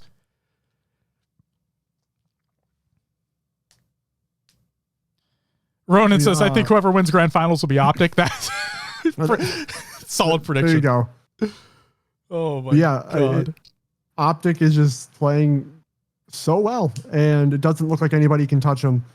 I think the best day for competition is probably going to be Saturday. Yeah. And so it's some spicy pool play matches as well. Very spicy. Very, very spicy.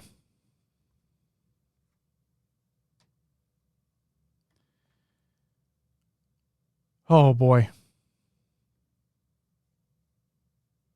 Those are predictions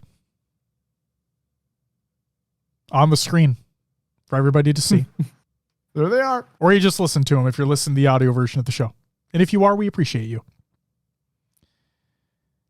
Tetsuo says, mind freaking upset teams. I would love that to happen. I would love that to happen. I mean, hey, I have them making it a champ racket. I have them making it to champ racket. There's Mark. There's Mark, Will. He's not happy with you, Will. Yeah, I know. It's the way my bracket shook out with the weird things I had happening. He's coming for you, Will. Oh, no. Not Mark Onset Hatcher. No. Oh, shit.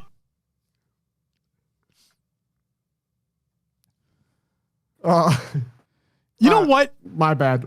You know what? On the list. Oh shit. You know what? I think we need to put Mr. Mark Onset here on blast.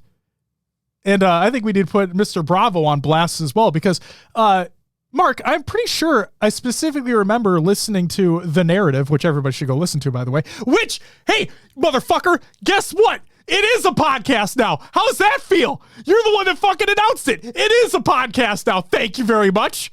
Sitting over here fucking months ago, it's not a podcast, guys. Bullshit. And lo and behold, it's a podcast now. It wasn't a podcast. Oh, Mark, we're not playing semantics here. It's a goddamn podcast. But no, I'm going to put you guys on blast because I don't think you guys gave predictions. And I know that Bravo doesn't like doing the whole predictions thing. And I know you guys will have your talent predictions on the graphic. That'll release at some point before the event. But I am curious. Who do you have winning the event, Mark?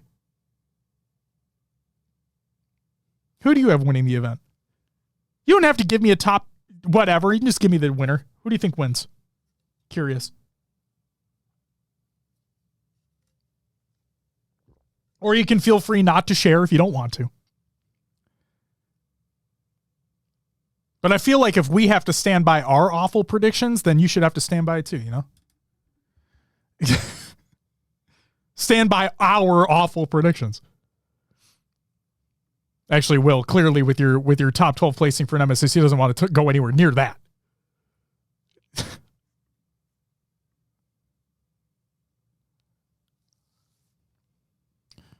I'm going to laugh so hard if Mark just left. I may have just pissed him off. He doesn't want to be here. All right. While we hopefully get an onset answer here, because he just fucking comes in here, gets mad at you, and then leaves. My bad. I messed up. Nah, it's all good.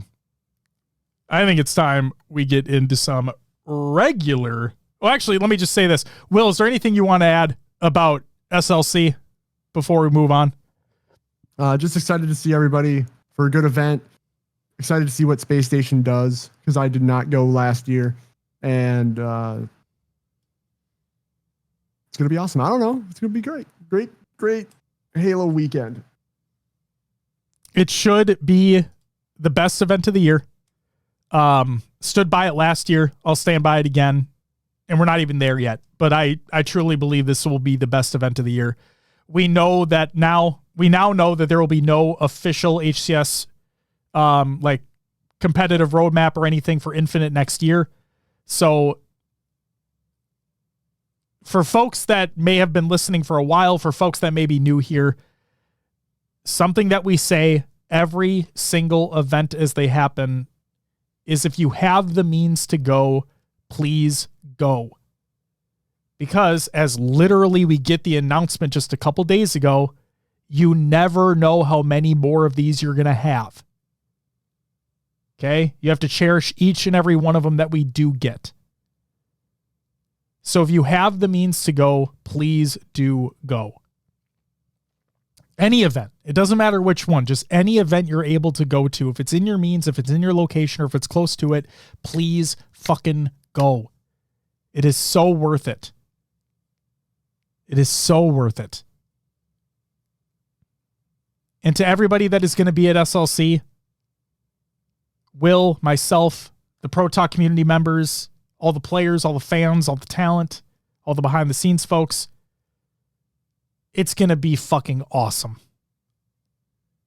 Enjoy it, cherish it, just soak it all in.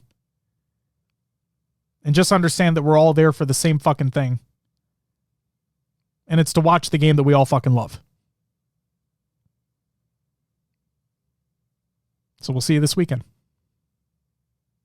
And we'll have stickers. I don't have them in the frame right now. They're over there. But we have stickers. Ladies and gentlemen, it's time for the regular news. Halo Infinite playlist update. This is by Halo support.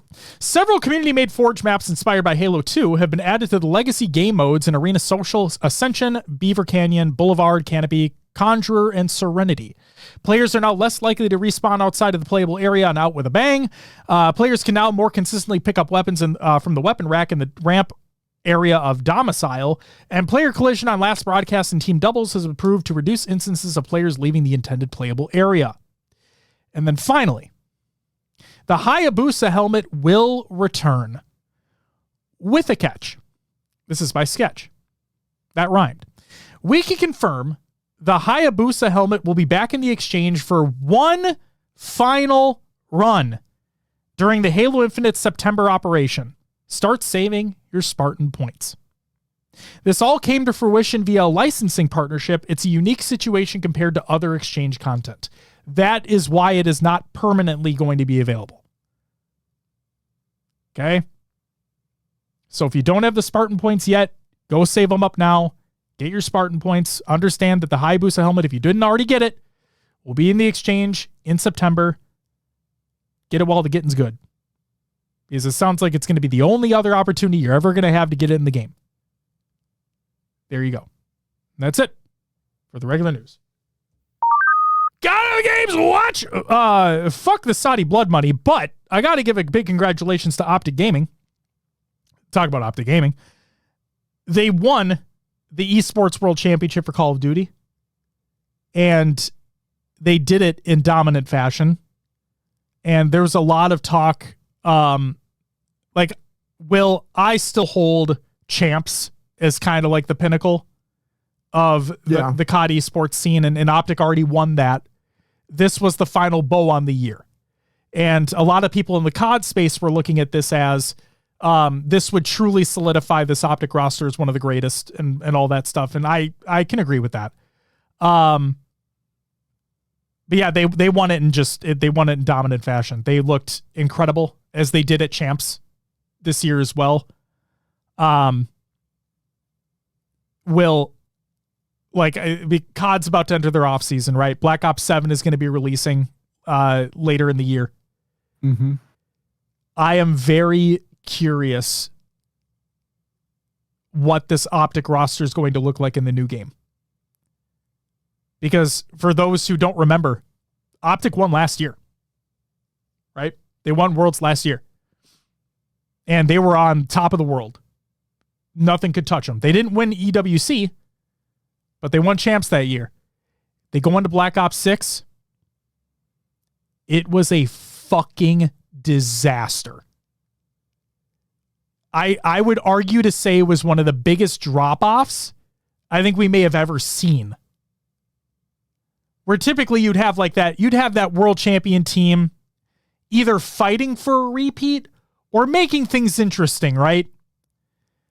This Optic roster were awful.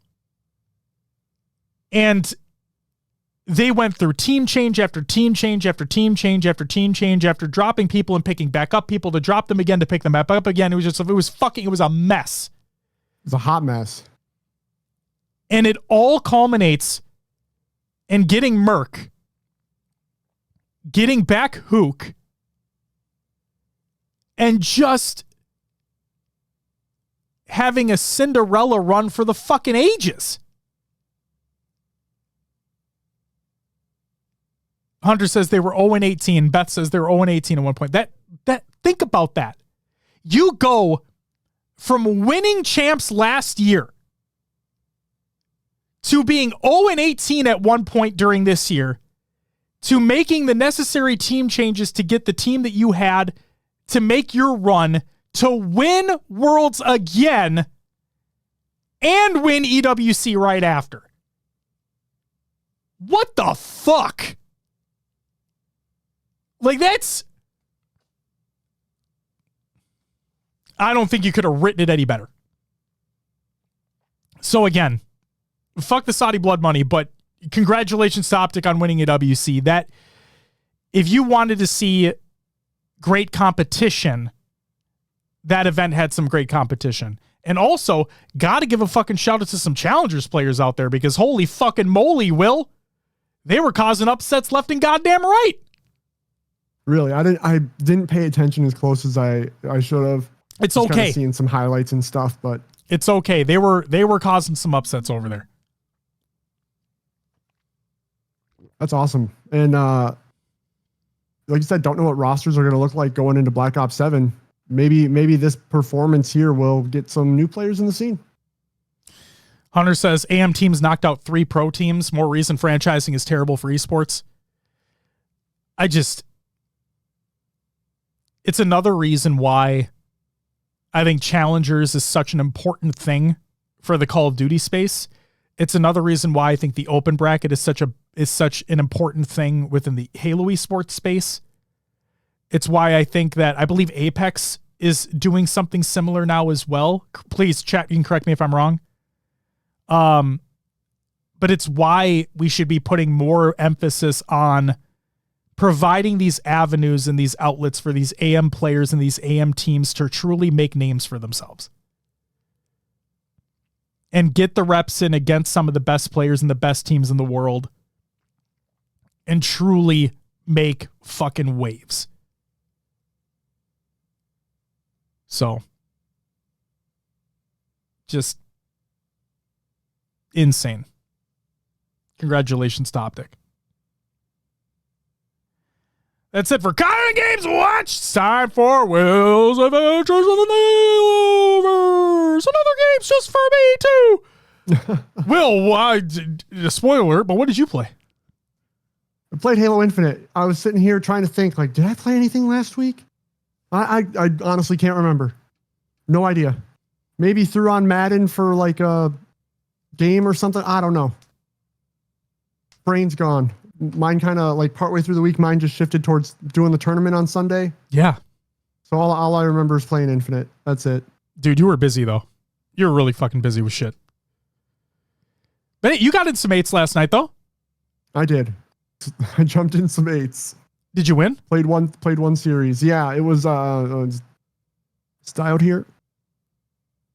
I don't think so. Well, I haven't seen them. My team won the first 2 games.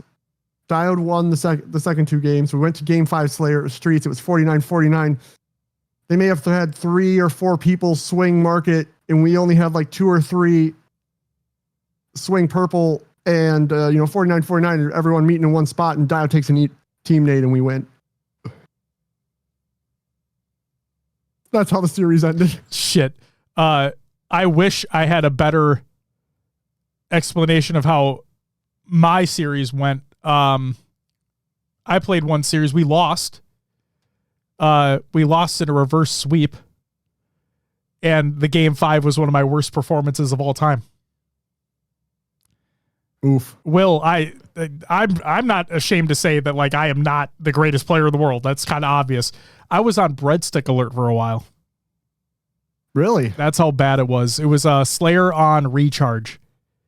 And we were getting out rotated. I was getting caught out all the time. I was not being a good teammate. I was not sticking together with a person.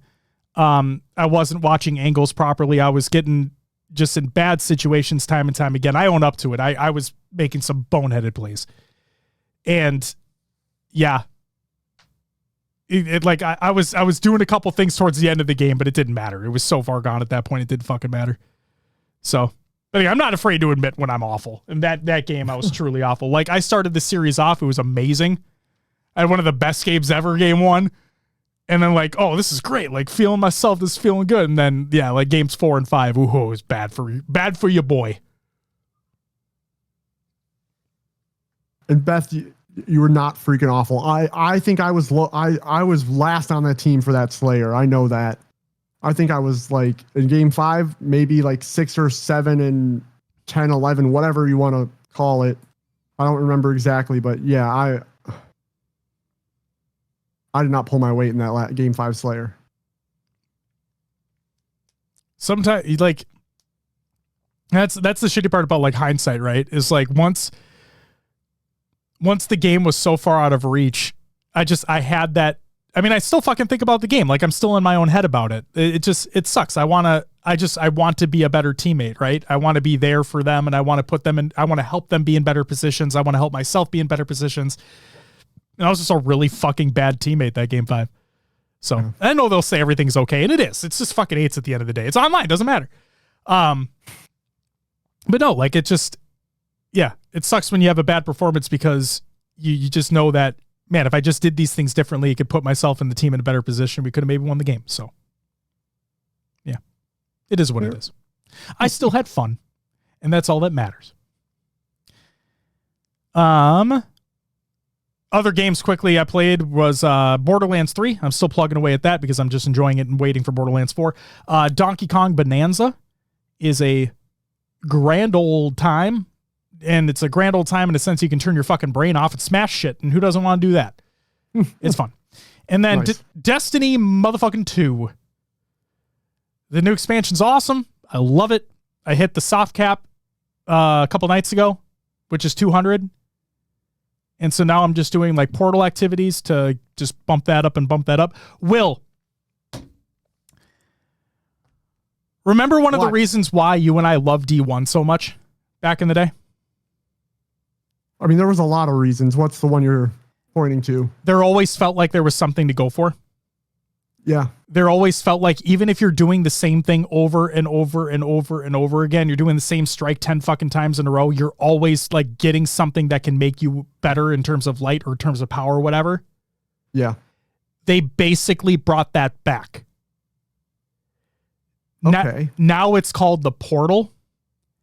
And instead of just doing the same strike fucking 50 times in a row or the same mission 50 times in a row or queuing into a strike playlist and then having like 3 things to go through, the Portal instead is basically a curated playlist of activities that you can choose, and then you can apply modifiers like boons and debuffs and stuff like that to like increase your potential score payout, to increase your potential loot payout. And then also they have it where there are playlists. So like you can queue into like what you would think like a strike playlist or whatever it is, but they'd have curated rewards. And again, it's that instance. It's that feeling of it doesn't matter what I'm doing. It always feels like I'm progressing. Do they still have it where it was like, complete 3 Crucible matches, complete 3 strikes? No. And you get like powerful gear and all that. So like you felt like you had to do a little bit of everything. That's gone. You can focus on whatever you want to focus on now. That is nice. Yep. I will say I didn't, while I'm not playing, I did watch recap videos on the story. I saw all the cutscenes. I saw the final mission. Yeah. So I am going to keep up with it. Just not in game. No spoilers, obviously. What did you think after watching the recaps? Curious, I guess. I was just curious at how they're going to frame this. What are they going to, I don't know how to just talk around it, Oh, I know what you're getting at though. Is it going to feel like it matters, I guess? Sure. Is my question. I think the thing that got me was after the final shape, right? We have this 10-year long journey that leads up to this gigantic climax with the Witness, right? And they have like their first ever activity where it's like 12 people in an instance, and you're all taking down the Witness together, and it's this fucking huge thing that you've all been working towards all this fucking time, and you felt like that was it, right? And my thought was, because I'm going to play Destiny no matter what, because I think the gunplay is second to none. And I like you watch the recap and stuff. I want to keep up with the story, right? Yeah. But my question after the final shape was, well, what are they going to do now? Because the whole point of the final shape was that this was the big bad. This was the big bad that had been eluding us and like putting seeds down year over year over year. And now we finally get to see him and we get to fight him and defeat him and all that. And that was like the biggest, baddest thing, period. How can they top that? And we see what happens in the Edge of Fate. And we're like, oh, so there are things bigger and badder than the Witness, because there were things that basically had power over that. And we got to see a little bit of that in the Edge of Fate. And so like, I'm with you. I'm curious how they're going to keep this thing going and what direction they're going to go in with this, because this isn't really a spoiler. We're literally talking about gods now. I mean, it just clicked in my head. They're doing with their enemies what they've been doing with the armor. There's just more and more power as time goes on. It's true. It is very true. They've went up in massive power level. Yeah. But no, like now we're literally talking about gods. Where the Witness wasn't a god, he was the biggest form to that we had in the universe so far. But now we're genuinely talking about gods. And yeah, let's I'm very curious how they're gonna keep that going with the threads that they've placed in the Edge of Fate. So yeah, I'll keep tabs from afar. I'm happy with that. I like the time sinks too much. I completely respect it. Yeah, that's it for me. All right. Let's get into some shoutouts. Happy belated birthday to Tools. As a matter of fact, I saw him very briefly earlier on doing the show notes command in the chat. Tools, happy belated birthday to you. And happy belated birthday to Rice over on... I think Rice was ready for his birthday. Happy belated birthday to you, sir, as well. Shout out to everyone who joined in the 8s over the past week. Had some lobbies popping off. Shout out to you, Will. Shout out to myself for joining in for a series as well. Yeah. Shout out to everyone who followed and subbed during the live show. That includes Dementor with the 8-month resub, Blackout with the 20-month resub, OG Luminosity with the follow, Diplore with the 3-month resub, Najee with the follow, Loyal Wolf with the 12-month resub, I apologize, Tetrify with the 3-month resub, Robot Reborn with the follow, Brave Apple with the follow, and Beth with the 63-month resub. You all get a woo! Thank you so much. Greatly appreciated, as always. And then also, shout out to everyone who's a patron at the semi-pro and higher tiers. Will, we have a brand new patron here. Huge shout out to iRow Boats. Thank you for the brand new patron subscription. Hope you enjoy the content over there. Thank you. Thank you. And of course, also got to give a shout out to Shio, Blackout, Diode, Pancakes, Voodoo Man, Roster Monkey Jr., Sego, Raider, Hater, Peanut Butter, One Swallow, Daddy, Phantom, Riz, Zarn, Hindsight, Red Nick, Holy Cyber, Aver, Rainfall, and Late Board. Thank you so much for the extra support over on the Patreon. King asks, can anyone join your 8s? Yes, absolutely. As long as you're not a cheater. Yeah, not a problem at all. Because if you are a cheater, we'll ban your ass. But no, exclamation point Discord in the chat. Join up. Absolutely free to join. Just make sure you go into the LFT Rolls channel, and give yourself the 8s rolls. And then anytime the server pings, anytime anybody pings the server for some 8s, you'll be pinged as well. Make sure you have their little notifications turned on, and yeah, get on in there. Speaking of 8s, Will, speaking of Elated Dartboard, we have a great spreadsheet that was created by none other than Elated Dartboard to make lobbies as fair as possible. So it'll take your most recent CSR. Then yeah, it's a great time. Yeah, and if you join the Discord, make sure to read the rules for the 8s and put your gamertag in the gamertags channel so that you can be added to the spreadsheet. Do it up. Do it up.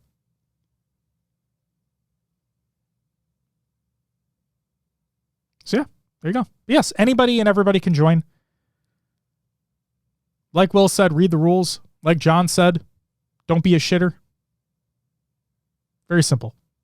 Very, very simple.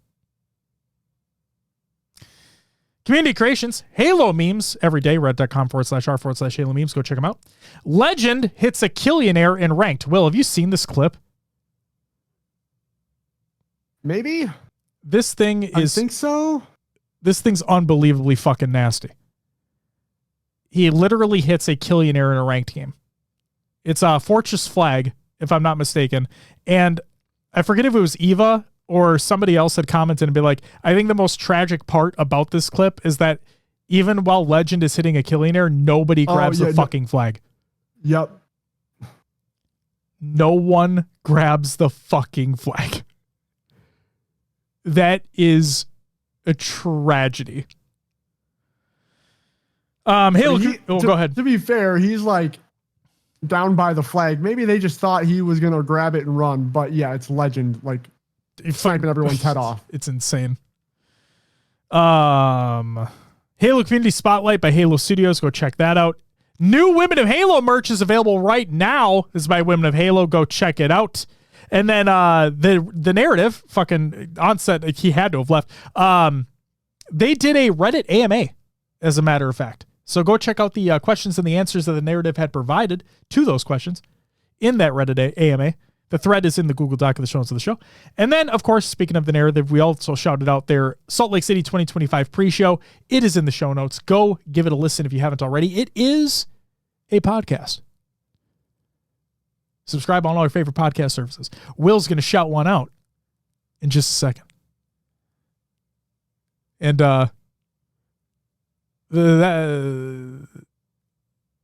that's it for me.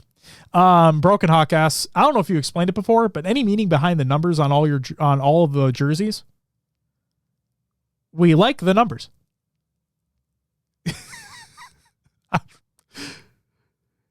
I mean, for me, 8 is my favorite number. Then I just put another one next to it. So it's 88.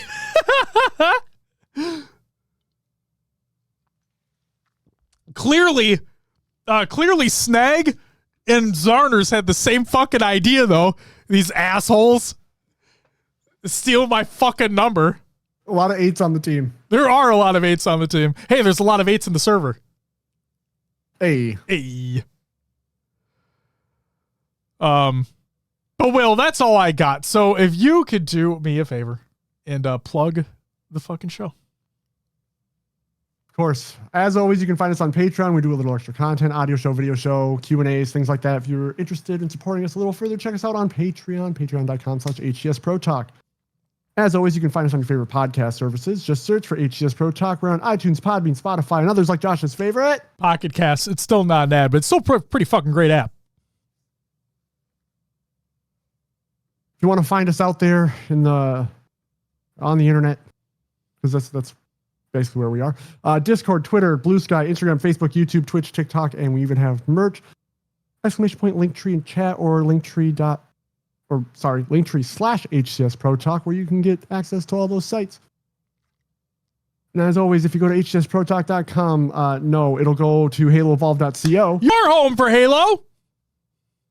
We have partnered with the fine folks over at Podcast Evolve, and make sure to check out their shows while you're there as well, such as Podcast Evolve, Mission Debrief, Book Club, Build with Blocks, Halo Headlines, and Halo Gear Guide. Do it. And Josh, that's all I have that's all I have for tonight. I'm starting to stumble over my words real bad. It's time. I agree with you. Bop says, yeah, you guys are enjoyable to listen to. Thank you. Thank you, sir. Thank you so much for being here. Greatly appreciated. But yeah, ladies and gentlemen, that has been our 400th episode of HCS Pro Talk. SLC is this fucking weekend. We'll have stickers. Come get them. They look great. Fortune Cookie did an amazing fucking job on the design. It's of the crest that you see on your screen if you're watching live or you're checking out the VOD. And like I said before, you never know how many events we're going to have left, right? So enjoy them while we got them. If you're able to attend, make sure you attend. And even if you're not able to attend, just try to make the most out of the weekend with watching the broadcasts and just watching some of the best Halo that we ever get to witness. It's going to be a great fucking weekend. If you are at the event, please feel free to say hi. Come on up, get your stickers, come chat. It's going to be a great time. We're all there to hang out. We're all there to talk. We're all there to mingle. And we're all there to watch some goddamn Halo.